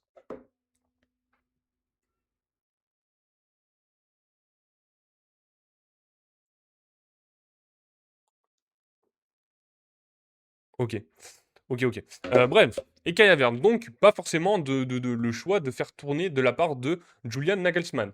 Côté Équateur et leur sélectionneur BCC, je ne sais pas exactement comment ça se prononce. Bref, vous voyez le sélectionneur aux cheveux longs, là, à la chevelure, grisonnante, avec Galindes dans les cages, Piero Hincapié, donc bien à gauche, Pacho Ordonez en défense centrale, Franco à droite. Au milieu de terrain, on avait Angulo à gauche, Yeboah à droite, Vite Caicedo dans l'axe et Ener Valencia, Plata, qui était bien titulaire. Donc voilà, équipe intéressante de cette équipe d'Équateur. On savait qu'ils étaient capables de faire des stats. Mais là, de battre l'Allemagne, alors qu'ils avaient mis leur équipe titulaire, ils m'ont mis sur le cul. On le voit dans les stats. Le match était quand même en direction de l'Allemagne, quoique. Sur les XG. Alors, cette trace des XG, enfin, cette stat des XG, elle est toujours intéressante, même s'il faut toujours savoir bien la lire. Mais 1,27 pour l'Équateur, 0,65 pour l'Allemagne. L'Allemagne avait la possession avec 61%, 11 tirs, 3 cadrés et 2 grosses occasions pour les Allemands, avec seulement 2 corners aussi. Côté Équateur, hein, qui a clairement laissé la position de jeu aux Allemands, on sait que c'est une défense très solide, bloc bas, qui essaye de péter en contre cette équipe de l'Équateur, avec 7 tirs, 3 cadrés et 2 grosses occasions, et donc 3 corners pour cette équipe équatorienne. 3 cartons jaunes aussi, une équipe assez physique, qui sait quand il faut gagner du temps, quand il faut faire faute ou non. Un seul carton jaune côté allemand, qui ont pas mal de vices, hein, ils savent comment ça se passe. Et après, les arrêts des gardiens, un seul arrêt de la part de Manuel Neuer, qui paraît moins serein quand même, Manuel Neuer, hein. Depuis la fin de saison et là, la Coupe du Monde, Manuel Neuer, c'est compliqué quand même, hein. Et après, 2 arrêts de la part de Galines. Voilà. Donc sur ce match, ouverture du score dès la deuxième minute de la part de Leroy Sané sur une passe décisive de Florian Wirtz. Alors je crois qu'il y a une interrogation concernant l'arbitre. J'avoue que j'ai raté peut-être les deux premiers buts, donc peut-être pas les deux premiers buts, mais je crois que le premier je l'ai raté. Concernant le but de l'Équateur par rapport à l'arbitrage, j'avoue que j'ai pas vu exactement ce qui s'est passé. Donc si vous avez plus d'infos, n'hésitez pas à me le dire. En tout cas, l'Allemagne ouvre le score. Après, c'est Angulo qui vient égaliser à la 9e minute. Et donc, ça fait un partout à la mi-temps. À la mi-temps, l'Allemagne est plutôt dominatrice. Ils sont censés. Voilà, on le voit, hein, en fait, ils ont fait qu'une mi-temps, l'Allemagne, et après, en deuxième, ils se sont clairement éteints. En deuxième, Angelo Stiller rentre à la place de Pavlovic. Dès le début de la deuxième mi-temps, il peut avoir un penalty pour les Allemands, mais il y a une faute au départ de la part de Leroy Sané, donc penalty annulé. Ensuite, on voit Julian Nagelsmann qui veut maîtriser son match avec l'entrée de Malik Thiaw à la place de Joshua Kimmich et de Denis Undav à la place de Kai Havertz. Alors que côté Équateur, qui joue quand même leur qualification, il y a des entrées plutôt des attaquants avec Rodriguez, Preciado, même Estupinan qui rentre à la place de Hincapié qui s'est blessé. Et en fait, on voit au fil de cette deuxième mi-temps que l'Allemagne se délite et c'est l'Équateur qui en profite pour marquer à la 77e minute. L'Équateur après va boucler ce match et donc c'est une victoire et donc l'Équateur normalement fait partie des meilleurs troisièmes en tout cas pour cette qualification. Voilà, ils sont deuxième avec 4 points et 0 de goal à virage. Ça aussi, c'est important le goal à virage pour ces phases de groupe. Et donc l'Équateur, normalement, qui devrait s'assurer une place pour les 16e de finale. Donc félicitations à eux. Le président de l'Équateur annonce un jour férié après la qualification en 16e de finale de la Coupe du Monde et la victoire face à l'Allemagne. On va voir les mots de William Pacho après ce match. Wow, wow, wow, wow, wow, wow, tu vas beaucoup trop vite, mon ami, ralentis. Alors, lors de nos 2 premiers matchs, nous avons bénéficié du soutien de tous les Équatoriens. C'était formidable de voir tous ces gens présents quand nous avons perdu le match, voir la tristesse qu'ils lisaient dans le visage de chaque Équatorien. Je crois que cela nous a tous fait mal, car nous avons toujours voulu apporter de la joie au peuple, aux supporters qui, je pense, méritaient de grandes choses. Je veux leur dire de ne jamais cesser d'y croire. Continuons d'avancer ensemble, car tout est possible lorsque nous sommes unis. Je pense que lorsque tout le monde, il est plus facile de faire face à des matchs comme celui-ci, et surtout dans une Coupe du Monde où nous avons toujours besoin du soutien de tous les Équatoriens. Oh, ralentis frérot, sur le rythme, je suis pas aussi rapide moi. En tout cas voilà, hein, jour férié annoncé pour cette qualification en 16e de finale, c'est quand même plutôt génial, hein. On aimerait avoir ça pour l'équipe de France. Euh, Premier Égypte, Iran deuxième, Belgique troisième, Nouvelle-Zélande quatrième. Vos pronos, c'est actuellement le vrai classement. Ok. Alors, l'Équateur a réussi à se qualifier pour les 16e de finale de la Coupe du Monde après sa victoire face à l'Allemagne jeudi soir. Une réussite inespérée qui a poussé le président du pays, Daniel Noboa, à déclarer ce vendredi comme étant férié. L'Équateur continue de fêter sa qualification en 16e de finale de la Coupe du Monde. L'Atri poursuit sa compétition après sa victoire face à l'Allemagne jeudi soir. Le tout après un début de compétition délicat au cours duquel les hommes de Sébastien Becacece peut-être, n'avait pris qu'un point face au Curaçao. Avec 4 points, l'Équateur s'est finalement assuré une place de meilleur troisième et poursuit l'aventure dans ce mondial. Une nouvelle particulièrement bien accueillie au pays, puisque le président Daniel Noboa a annoncé un jour férié ce vendredi pour célébrer la qualification. L'homme d'État a tenu à adresser ses félicitations aux joueurs et à l'entraîneur, qui, malgré les critiques, les insultes et les mauvais moments qu'ils ont traversés, ont su se ressaisir et offrir cette immense joie à tout le pays. L'Équateur devra en revanche attendre encore un peu pour connaître l'identité de son adversaire pour les 16e de finale. C'est génial, il a même tweeté le pote. Donc, plutôt pas mal hein, pour l'Équateur, j'avoue que assez surprenant quand même. Possible adversaire des Bleus en huitième de finale, l'Allemagne s'est montrée friable contre l'Équateur. Eh ben, on va en parler, les amis. Alors, qu'est-ce qu'on nous dit dans le chat? Les gars, j'ai une question. Vous savez que la Jordanie est qualifiée pour la Coupe du Monde, juste pour savoir. Pourquoi mettre un penalty gratuit à la Jordanie comme ça? On joue contre qui en cas de victoire française, s'il te plaît? Ah, en cas de victoire française, bah, en fait, il y a beaucoup trop d'équipes contre qui on peut jouer. Que je vous le remette sous les yeux. Pop, pop, pop, pop, pop, il y a...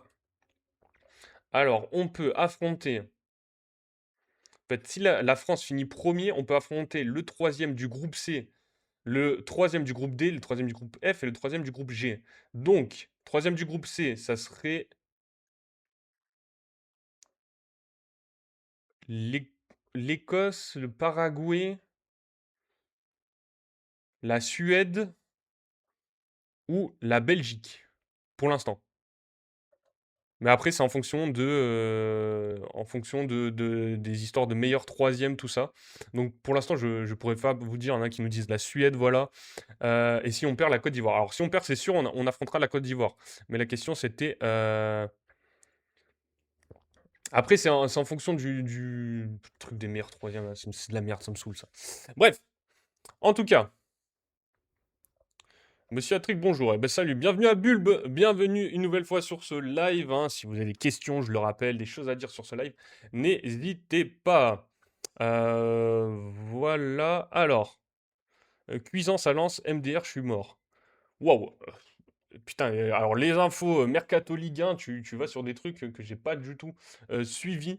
En plus, Cuisance, putain, je savais même pas qu'il jouait encore au foot, le frérot. Ok, bah écoute. On aura le temps d'en reparler. J'avoue que là, Maxence Cuisance Salon, je m'en bats les couilles, clairement. Mais bon, bonne recrue quand même. Hein, ça restait un joueur de talent, le frérot. Il joue au Hertha Berlin. D'accord, ok. J'étais pas au courant, mais bon. On verra ça. Je vous avoue que tout ce qui est mercato, tout ça, on en parlera quand l'actualité Coupe du Monde elle sera un peu plus calme aussi. Là, il y a encore pas mal de matchs tous les jours, tout ça, donc on essaye de rester focus Coupe du Monde, les amis. Euh, salut à Slim qui est présent sur le live aussi. Merci à Colijac pour le follow. Bienvenue dans la communauté Atrix, ça fait extrêmement plaisir. Qu'est-ce qu'on nous dit aussi? On peut avoir Espagne-Argentine en 16e de finale. Ah ouais? Ce serait génial ça. Alors là, Espagne-Argentine. Bon après, ça me paraît compliqué quand même. Ah, quoique, vu que l'Espagne, ils ont fait match nul. Bah, faudrait que l'Espagne ils perde contre l'Uruguay, c'est ça? Bon, en tout cas, on suivra ça, les amis. Les 16e de finale, alors je crois que ça va démarrer dimanche. Peut-être que possiblement, on peut avoir un live samedi après-midi. Je peux rien vous promettre, mais potentiellement, samedi après-midi ou samedi matin, on pourra peut-être avoir un live. Donc, on essaiera d'en discuter aussi. Sinon, on en parlera une fois que les 16e auront démarré, malheureusement, lundi matin. Donc, on se tient au courant. Alors, possible adversaire des Bleus en huitième de finale, l'Allemagne s'est montrée friable contre l'Équateur. Déjà qualifiée, l'Allemagne s'est inclinée face à l'Équateur jeudi en montrant des faiblesses sur le plan défensif, malgré un 11 type aligné. Les Français pourraient en profiter en huitième de finale le 4 juillet, finale des défis. Samedi après-midi, j'ai karaté. On bat les couilles, putain. Frérot, fais un effort, tu te le mets sur le côté en... Alors, je connais pas les prises de karaté, donc je vais pas dire de la merde, mais tu le mets sur le côté, tu fais tes petites gammes et tu te le mets dans la salle. En tout cas, c'est un article de Hugo Guillemet pour l'équipe. Ou de toute façon, samedi après-midi, ça me paraît compliqué. Plus samedi matin, si tu as le temps, mon ami, comme ça, pour t'arranger, pour te mettre bien. Euh, On se tient au courant. Depuis sa victoire étriquée contre la Côte d'Ivoire, qui lui a assuré la première place de son groupe et un 16e de finale à disputer lundi 29 juin à Boston, tout le monde s'attendait à ce que l'Allemagne profite du match sans enjeu contre l'Équateur pour reposer ses cadres et faire gambader les joueurs en manque de temps de jeu. Pas du tout ce qu'il a fait, hein. Il a bien mis son équipe titulaire et en plus ils ont perdu. Mais Julian Nagelsmann a surpris tout le monde jeudi soir au MetLife Stadium en alignant son 11 type, à l'exception d'Antonio Rudiger qui remplaçait en charnière Nico Schlotterbeck, forfait pour le reste de la compétition, et de David Rom qui suppléait Nathaniel Brown comme latéral gauche. Tous les joueurs allemands avaient aussi commencé les deux premiers matchs et la défaite logique face à la Tri ne sera pas de nature à les mettre en confiance. On a un peu perdu le contrôle du jeu parce qu'on a perdu trop de ballons à pester Joshua Kimmich. On était très bas, on a encore perdu trop de duels et on n'arrivait pas vraiment à mener les ballons dans la moitié de terrain adverse. Le capitaine de la Mannschaft, dont la technique manque forcément au milieu de terrain quand il joue latéral droit, a aussi pointé les défaillances mentales de son équipe. On a senti que l'adversaire devait gagner ce match. Il en a clairement montré plus que nous, a-t-il ajouté. C'est ça qui m'énerve un peu, ou plutôt ce qui m'énerve le plus. On avait le sentiment qu'il voulait davantage gagner que nous, et ça ne doit jamais nous arriver. C'était pourtant largement le cas, et l'Allemagne va aborder la phase à élimination directe avec des doutes, alors que la stratégie d'aligner une nouvelle fois les titulaires répondait plutôt à une volonté de les chasser et de faire le plein de confiance. Ce qu'on a montré n'était tout simplement pas suffisant à concéder Manuel Neuer. On a déjà assuré de terminer premier du groupe, mais ça reste un match de Coupe du Monde. On veut gagner tous les matchs, et là, on n'a pas montré notre meilleur visage. Le gardien de 40 ans a fait son âge sur l'égalisation d'une frappe à mi-distance de Nilson Angulo, et il a été devancé par Gonzalo Plata sur le but du 2-1. Quelques minutes après avoir une incroyable mésentente avec son défenseur Jonathan Tah, très fébrile. Il sait que je dois simplement me placer par rapport au ballon et essayer de le capter comme ça, c'est exonéré Neuer. Les Allemands ont donc raté leur match en se créant peu de situations de but, puisque tout le monde a déçu à part Florian Wirtz, et en montrant des largesses défensives qui pourraient coûter très cher quand le niveau s'élèvera. Plus tard dans la compétition, nous devons parler des choses que nous n'avons pas bien faites, a reconnu Kimmich. Le sélectionneur le fera aussi de manière critique, et ensuite il faudra en tirer les enseignements. La Mannschaft en aura besoin si elle est amenée à croiser la route des Bleus, comme cela pourrait être le cas dès les huitièmes de finale. Le 4 juillet à Philadelphie, le jour de l'Independence Day aux États-Unis. Si l'équipe de France ne perd pas vendredi contre la Norvège, on sera de nouveau bien préparé pour la suite, a voulu rassurer Neuer. Plus les équipes sont conçues, plus c'est simple, parce qu'on connaît évidemment mieux les joueurs pour les avoir affrontés en Europe, et on sait alors davantage à quoi s'attendre. Honnêtement, hein, si un France-Allemagne en quoi, en huitième, c'est ça? Là, l'équipe de France, hein, paraît quand même largement favorite face à une équipe d'Allemagne assez fébrile. Voilà, je ne sais pas si vous êtes d'accord, n'hésitez pas à me dire en tout cas. Salut à Vincent qui est présent sur le live, bienvenue une nouvelle fois. Ça fait extrêmement plaisir. On continue. Dans la même poule, il y avait Côte d'Ivoire, Curaçao. Bon, la Côte d'Ivoire était largement favorite sur ce match. À noter quand même que Emers Faé a décidé de mettre quasiment son équipe titulaire, même s'il y a eu quelques changements, et un notable avec Nicolas Pepe qui était bien présent sur le live. T'as des infos mercato pour Nice. Malheureusement, une nouvelle fois, j'ai toujours pas d'infos mercato sur Nice, hein, comme je vous l'ai dit, je fais une petite pause avec ce club.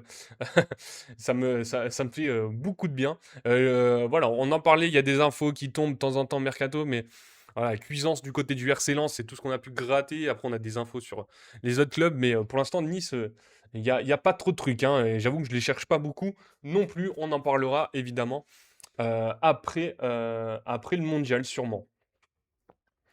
Alors, côté Côte d'Ivoire, on avait Fofana dans les cages, Kosunu Diomandé en défense centrale, Guéladoué à droite, Opéry à gauche, Sangaré, Kessié au milieu de terrain. Et dans cette attaque, Amad Diallo, Yann Diomandé, Nicolas Pepe et Anjuan Boni.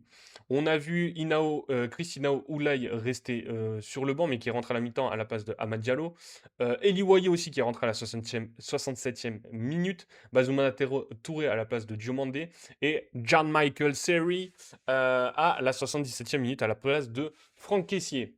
Côté Curaçao, voilà, l'équipe on la connaît pas. On avait l'ancien de Manchester United, Thaïs Chong, bien titulaire. Locadia aussi, ça me dit vaguement un truc qui joue du côté de Miami FC. Wow. Il a pas joué. Ah, il a joué à Brighton. Bon, il a joué deux matchs, donc c'est peut-être pas lui. Offenheim. Non, ça me dit rien, ça me dit rien. Jürgen Locadia. Ah, peut-être du côté de la MLS? Non, même pas, c'était en 2021. Non, je connais pas le joueur. J'ai voulu faire le connaisseur, mais je connais pas du tout. Bakunia, par contre, Leandro Bakunia, il me semble qu'il est passé du côté de West Ham ou de Aston Villa, un truc comme ça. Aston Villa, voilà. Ça, pour le coup, je connais. Et après, actuellement, il joue en Super League. Tout, tout, tout. On son ville Obispo. Pascal Obispo? Ok. Donc voilà, bon, le Curaçao, merci pour la participation. Mais voilà. Euh, C'est-à-dire quel joueur?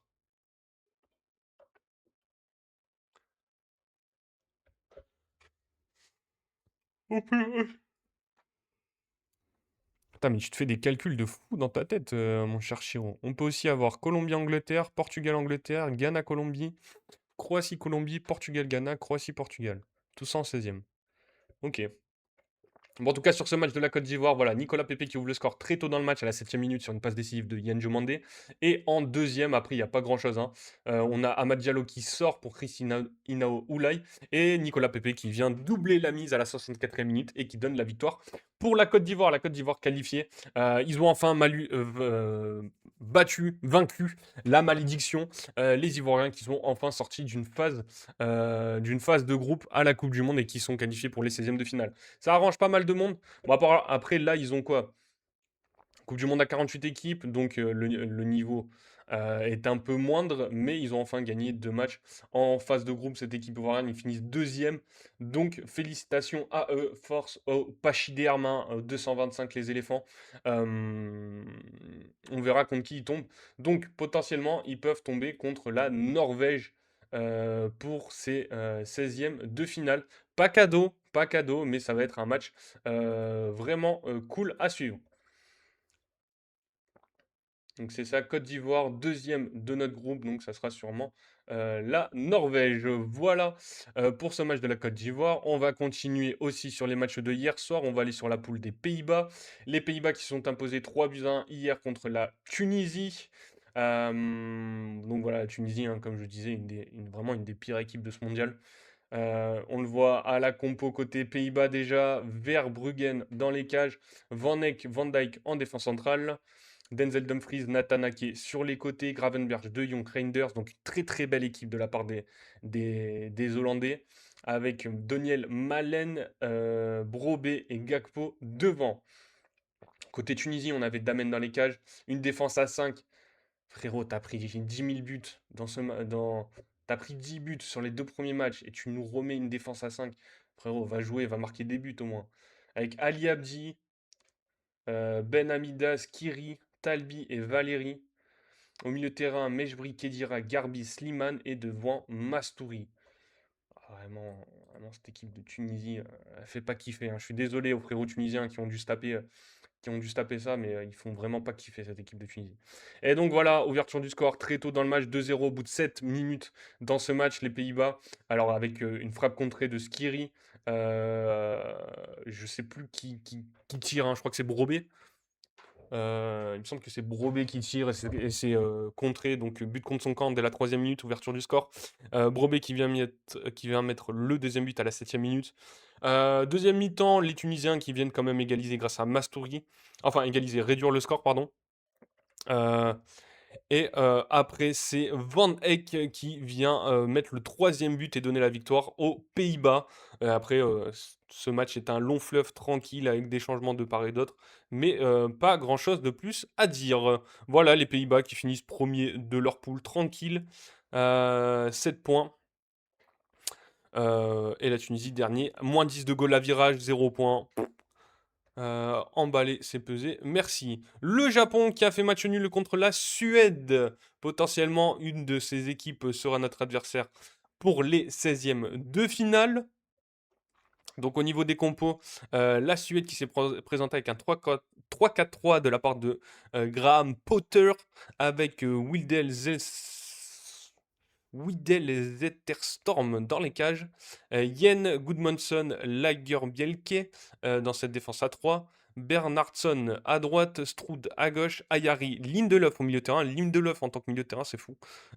Et après, cette attaque hein, très très intéressante, mais qui a du mal quand même un peu à s'entendre avec Anthony Elanga, Victor Gyökeres et Alexander Isaac. Côté Japon, on avait Suzuki dans les cages, c'était un 3-4-2-1 avec Ito, Itakura et Seko en défense centrale, Nakamura à gauche, Sugawara à droite, Kamada, Tanaka au milieu de terrain, Maeda, Ueda et Doan dans cette équipe japonaise. Voilà, sur les stats, on nous dit Japon-Suède, c'était pas ouf. Ouais, ça avait pas l'air d'être vraiment incroyable, hein, le Japon qui, euh, qui a ouvert le score à la 56e minute, égalisé rapidement sur un très beau but par contre pour le coup de Anthony Elanga, ça il faut le noter. Mais voilà, un match qui arrange les deux équipes. Donc le Japon finit deuxième avec 5 points et la Suède troisième avec 4 points qui est parmi les meilleurs. Troisième, cette équipe de Suède. Le Japon hein, qui affrontera, pour ceux qui n'ont pas suivi, le Brésil dans ses 16e de finale. Donc Brésil-Japon, sans trop m'avancer, je pense que le Brésil est tout de même favori contre ces Japonais. On le voit, Pays-Bas, et donc il y aura Pays-Bas-Maroc. Les matchs de sûr, hein. Là, il n'y a pas de prévision, il n'y a rien. C'est Afrique du Sud, Canada, Pays-Bas, Maroc, États-Unis, Bosnie-Herzégovine.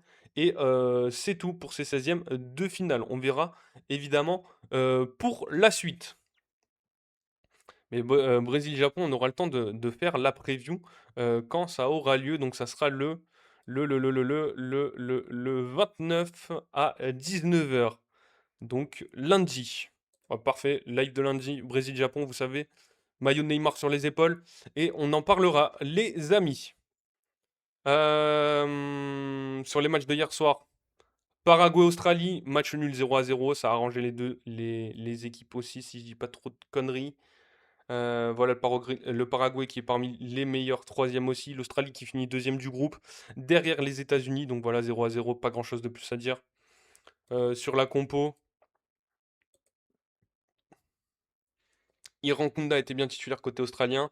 Julio Enceso avec une note de 5,3 côté Paraguay. Pas ouf. Et voilà, 0-0. On va pas y aller plus longtemps dessus. 19h chez nous, mon ami. Pour Brésil-Japon. Je vais vous donner quand même les autres horaires des 16e de finale que l'on a pour l'instant. Qu'est-ce qu'on a? Qu'est-ce qu'on a? Qu'est-ce qu'on a? Alors, Afrique du Sud, Canada. Ça sera dimanche 21h. Ok. Pays-Bas, Maroc, ça sera mardi à 3h du matin. Donc dans la nuit de lundi à mardi à 3h du mat. États-Unis, Bosnie-Herzégovine, ça sera le 2. Donc le 2, ça sera jeudi à 2h du matin dans la nuit de mercredi à jeudi du coup. C'est les horaires françaises, hein. Brésil-Japon, donc on l'a dit 19h lundi soir. Et voilà. Et après, normalement, la France, s'ils finissent premier, ça sera le mardi soir à 23h, une nouvelle fois. Du côté de East Rutherford, donc c'est New York, si je dis pas de conneries. Voilà. Sur les matchs de hier soir, qu'est-ce qu'on avait aussi? États-Unis-Turquie, la Turquie, voilà, qui sauve l'honneur dans leur mondial après deux défaites rageantes, 68 tirs cadrés, je crois, 0 but. J'ai tellement envie d'avoir Portugal-Angleterre ou Espagne-Argentine. Ah, c'est sûr que ça serait des beaux matchs. Dommage que ça aurait lieu en 16e par contre pour le coup, si j'ai bien compris ce que tu nous as raconté. Mais du coup, donc voilà, Turquie-États-Unis, les États-Unis qui avaient quand même fait tourner, on le voit hein, dans la composition, il y avait tout de même McKennie et Weah titulaires, mais pas de Balogun, pas de Serginho Dest qui est rentré, pas de Tillman, pas de Freeman aussi. Qui est-ce qu'on peut penser? Taylor Adams, pas de Rim, Richardson, Robinson sont restés sur le banc. Donc voilà, une équipe B1 pour les États-Unis qui ont perdu en toute fin de match contre cette équipe turque avec Kenan Yildiz, Arda Güler, Yilmaz en attaque titulaire, Kokshu, Özcan au milieu de terrain, Aydin à droite, El Mali à gauche, et dans cette défense à 3, Bardakci, Kabak, Çelik et Çakir dans les cages. Voilà, sur ce match plutôt plaisant quand même, hein, on a eu 5 buts, 3 XG pour les Turcs, 2-12 pour les Américains, 53 de possession pour les États-Unis, 18 tirs, 7 cadrés, 4 grosses occasions, les Turcs 9 tirs, 3 cadrés, 5 grosses occasions. Des tirs plutôt fair-play, un 0 carton jaune de leur côté. Et après, aucun arrêt par contre de la part du gardien américain. L'américain, c'est pas celui qui avait signé. Ah, c'est Turner, hein, c'est le bon vieux Matt Turner qui avait signé du côté de Lyon et après parti directement. Et après, 5 arrêts de la part de Shakir. Donc voilà, on le voit, Trusty qui ouvre le score dès la 3e minute. La Turquie qui égalise à la 10e avec Arda Güler. 31e minute. C'est Yilmaz qui vient donner l'avantage aux Turcs en fin de première mi-temps, enfin à la 30e minute, pardon. Début de deuxième, 49e, Berhalter qui vient égaliser. Et enfin, en toute fin de match, 90e plus 8, c'est Eyan qui vient donner la victoire aux Turcs, hein. Les Turcs qui sortent quand même de cette Coupe du Monde avec... Ayhan a célébré le 3e but de la Turquie comme s'il avait gagné la Coupe du Monde. Ah ouais? Ouais, bah, dommage pour cette équipe turque hein, qui était pareil, une équipe turque intéressante, mais qui au final finit bah, parmi les derniers. Et donc, je sais même plus où ils sont. Voilà, 4e de leur poule, avec seulement 3 points. Donc voilà, merci, au revoir pour cette équipe de Turquie. On va aller sur les matchs de ce soir quand même. Alors, de quel match vous voulez? On a parlé du match de l'équipe de France, hein, si vous avez encore des choses à dire, ben, n'hésitez pas. J'écoute tout le monde. Donc, on va rester sur la poule de l'équipe de France avec le Sénégal-Irak, composition probable.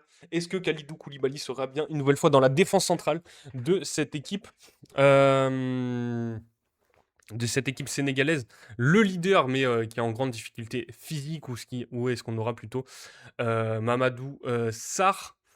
Edouard Mendy aussi blessé du coup, alors ça sera Moridio qui va le remplacer dans le 4-2-3-1 de Paptio. Berhalter qui fait partie du top 10 des meilleurs buteurs. Des meilleurs buts, pardon. Ok, ok. Ah, c'est vrai qu'on avait fait. Quel était le meilleur but de cette Coupe du Monde? Donc, parmi les meilleurs buts. Ok, à noter. Donc le 4-2-3-1 de Paptio avec Moridio dans les cages, Moussa Niakate, Kalidou, Koulibaly pour l'instant dans la composition probable, le capitaine de cette équipe quand même, des Lions de la Teranga, Malik Diouf à gauche, Crépin Diatta à droite, au milieu de terrain ça bouge pas, Pape Gueye, Camara, Idrissa Gueye, on aura un article sur Idrissa Gueye, et après en attaque, Sadio Mané, Nicolas Jackson et Ismail Assar. Côté Irak, normalement... normalement, ça devrait ressembler à l'équipe qu'on a vue contre l'équipe de France, sachant que leur buteur et capitaine, il me semble, Houssen est blessé, donc incertain, donc ça sera Alamadi qui va le remplacer. Donc le Sénégal, on le rappelle, on fait attention, on fait extrêmement attention si on fait des paris sportifs, pardon. On met pas le PEL, l'argent des études pour les gosses, mais le Sénégal est plutôt favori, 1,20, 1,23, deux cotes, une cote à 13 pour les Irakiens et une cote à 6 pour le match nul. Donc les Sénégalais sont clairement favoris dans ce match. On a deux articles concernant cette équipe des Lions de la Teranga. 100 points au compteur après deux matchs à la Coupe du Monde, le Sénégal joue son ultime chance de qualification dans une ambiance pesante. Moi je fais mon 11 du Sénégal sur Foot Mercato. Ok. Est-ce que tu peux nous donner ton 11, Chiro, mon ami, ça m'intéresse. 100 points au compteur après deux matchs de la Coupe du Monde, le Sénégal joue son ultime chance de qualification dans une ambiance pesante. Le Sénégal doit s'imposer et peut-être nettement contre l'Irak vendredi pour espérer obtenir un ticket pour les 16e de finale de la Coupe du Monde en faisant partie des meilleurs troisièmes. Clairement, hein, le Sénégal, hein, pour qu'il fasse partie des meilleurs troisièmes, il faut qu'il s'impose, il faut qu'il gagne minimum, grand minimum, je pense, 3-0, voire 4. Hein. Alors, c'est un article de Hervé Penaud pour l'équipe. On se souvient de la remise du drapeau par le président de la République à Dakar le 26 mai, du discours de Kalidou Koulibaly, capitaine sûr de ses Lions, de l'unanimité autour de la sélection avec quasi interdiction de remettre en cause le beau storytelling.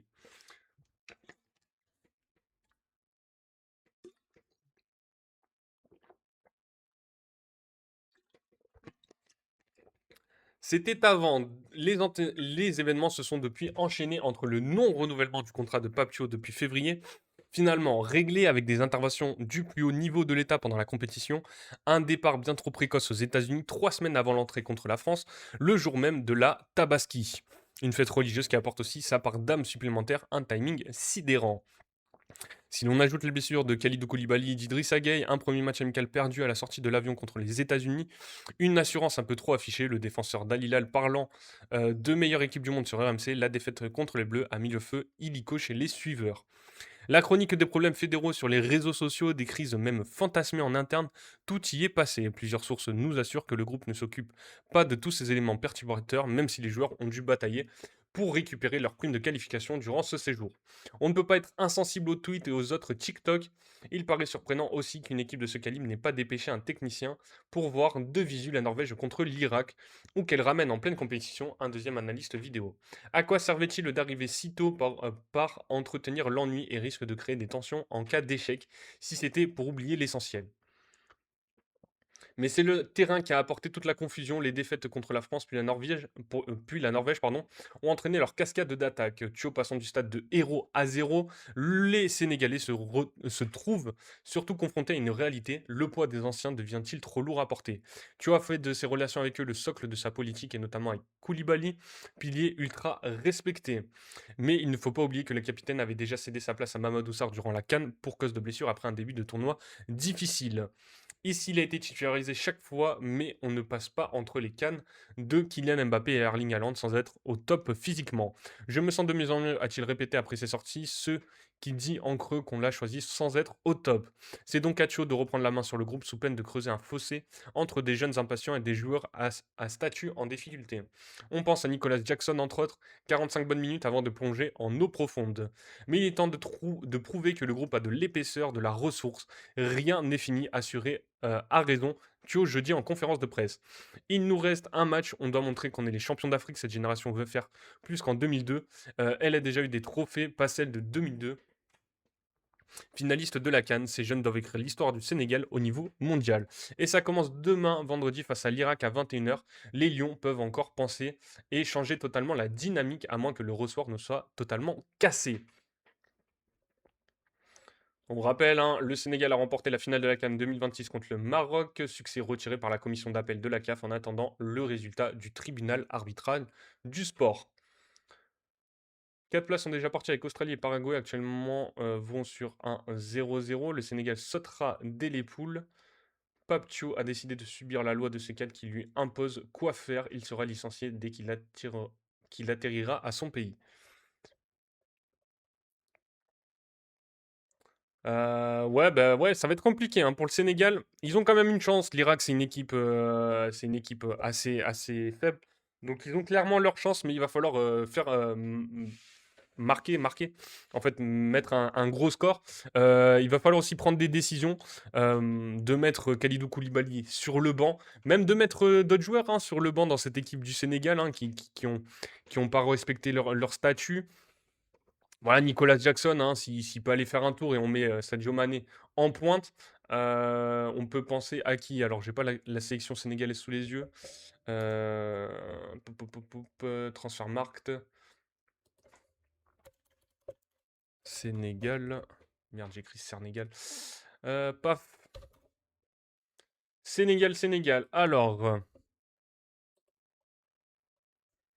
voilà, en attaque, on a du Sheriff Ndiaye, on a du Bamba Dieng. Même testé Bamba Dieng, nique sa mère, hein, Nicolas Jackson, il est horrible. Même Ibrahim Mbaye. On fait une attaque. Sadio Mané, Iliman Ndiaye, Ismail Assar ou Ibrahim Mbaye, franchement, est-ce que ça a pas plus de gueule quand même qu'avec Nicolas Jackson et Tucci Quanti là? Au milieu de terrain, on met un petit Pape Matar Sarr à la place de, je sais pas, qui a pas donné sa bah, au niveau du milieu de terrain du. Ouais, Pape Matar Sarr, je sais pas, à la place d'un Idrissa Gueye, hein, histoire de lui mettre un peu une claque. Même d'un Pape Gueye, hein. Même si Pape Gueye, je crois que c'est peut-être celui des trois que je préfère. Et voilà aussi les choix de pas mettre Ismaël Jacobs aussi. Malik Diouf, défensivement, c'est solide. Offensivement, c'est quand même moins fort, je pense, qu'un Ismaël Jacob. Voilà, il y a des choix à faire pour Pape Dio. pour Papcho, pour améliorer le jeu de son équipe. Je sais pas ce que vous en pensez. On avait un article sur quand même Idrissa Gueye, donc nous, on parlait de le mettre sur le banc, mais c'est quand même un leader de cette équipe, un milieu qui doit être le chef d'orchestre du Sénégal. C'est un article de Daniel Mouzil et Anna Caro pour, pour Flashcore, pardon. Il y a des joueurs dont on lit les statistiques et on croit avoir tout compris. Avec Idrissa Gana Gueye, c'est exactement l'inverse. Ces deux premiers matchs du Mondial 2026 face à la France puis à la Norvège l'ont prouvé une nouvelle fois. La note ne dit rien si on ne sait pas dans quel rôle le joueur a évolué. Deux matchs de défaite pour le Sénégal, pourtant dans ce bilan collectif sombre, l'histoire individuelle du milieu de 36 ans mérite d'être lue séparément et racontée avec précision. Face à la France d'abord, Gay a reçu une note de 6,2 par le nouveau système de Flashcore Ratings. Un chiffre qui, sorti de son contexte, pourrait sembler banal, mais ce chiffre était calculé à travers un prisme défensif et de transition. Le seul cohérent avec ce qu'on lui a demandé ce soir-là pour sa 132e sélection, record absolu en équipe nationale sénégalaise. Gay a dû s'effacer dans un bloc bas, discipliné collectivement contraint par la qualité française. 6 récupérations, 2 tacles, 2 duels sur 3 remportés, des chiffres défensifs au-dessus de la moyenne. 3 passes progressives, 4 entrées réussies dans le dernier tiers, légèrement au-dessus, une performance sans relief particulier à l'image de l'ensemble de son équipe ce soir-là. Un Gay devenu chef d'orchestre. Puis est venu le match contre la Norvège et là, autre Gay, autre match. Face à un adversaire moins dominant, replié, qui laissait du terrain, le milieu de terrain d'Everton s'est mis en moteur de progression, en chef d'orchestre du milieu. Il a joué les 90 minutes dans un tout autre registre. 9 passes progressives, 13 entrées réussies dans le dernier tiers, 26 passes dans le tiers offensif, 2 entrées dans la surface de réparation, une passe clé et un expected assist à 0.33 de 0.33. Une note de 7,6 attribuée par Flashcore, cohérente avec ce qu'il a fourni et révélatrice de ce qu'il peut encore apporter à ce niveau. Un chiffre résume à lui seul l'ampleur de son influence contre la Norvège, ses 13 entrées dans le dernier tiers représentaient 27% du total sénégalais.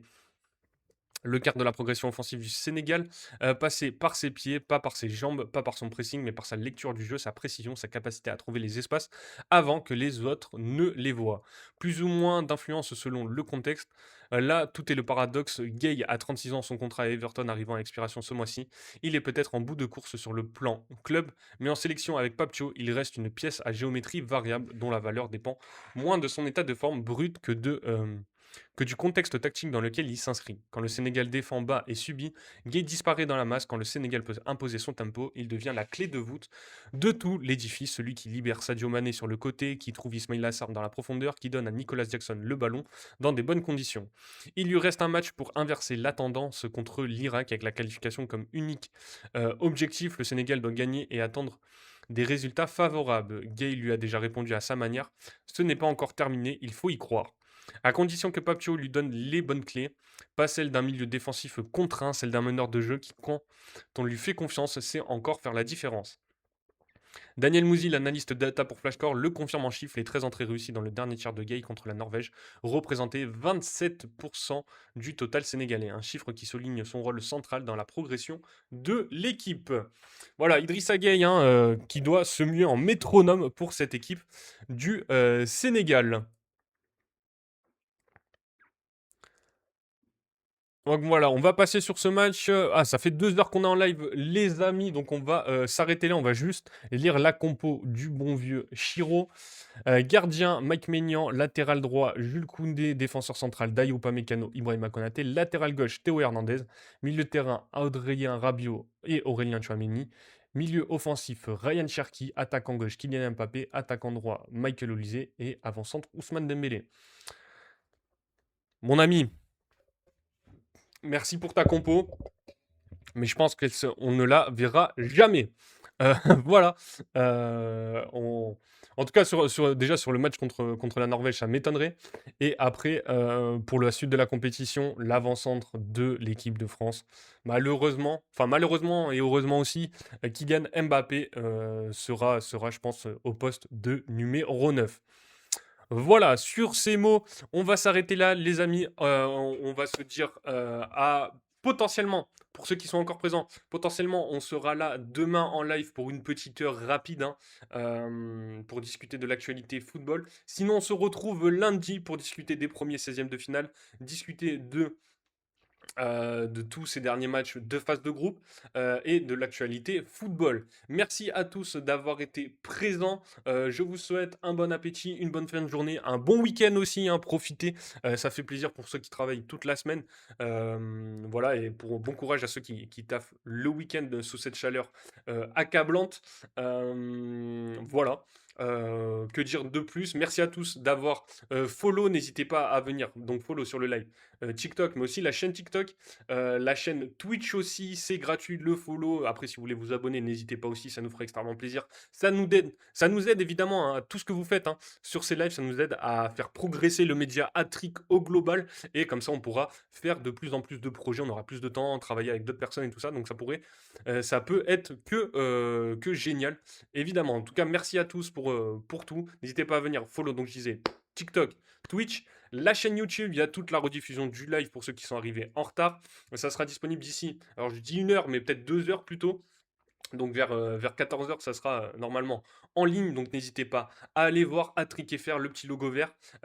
Si vous préférez nous écouter, on est sur les plateformes de podcast, Apple Podcast, Spotify, Deezer, Amazon Music, hein. Si vous êtes dans le métro ou dans le train ou peu importe, n'hésitez pas à venir nous follow là aussi. Et après, tout ce qui est réseaux sociaux, donc Instagram, Facebook, Snapchat, Thread et X pour rester au courant de quand on démarre les lives. Voilà les amis, merci à tous, bonne fin de journée, allez les bleus et passez un bon week-end. Ciao les amis, ciao ciao.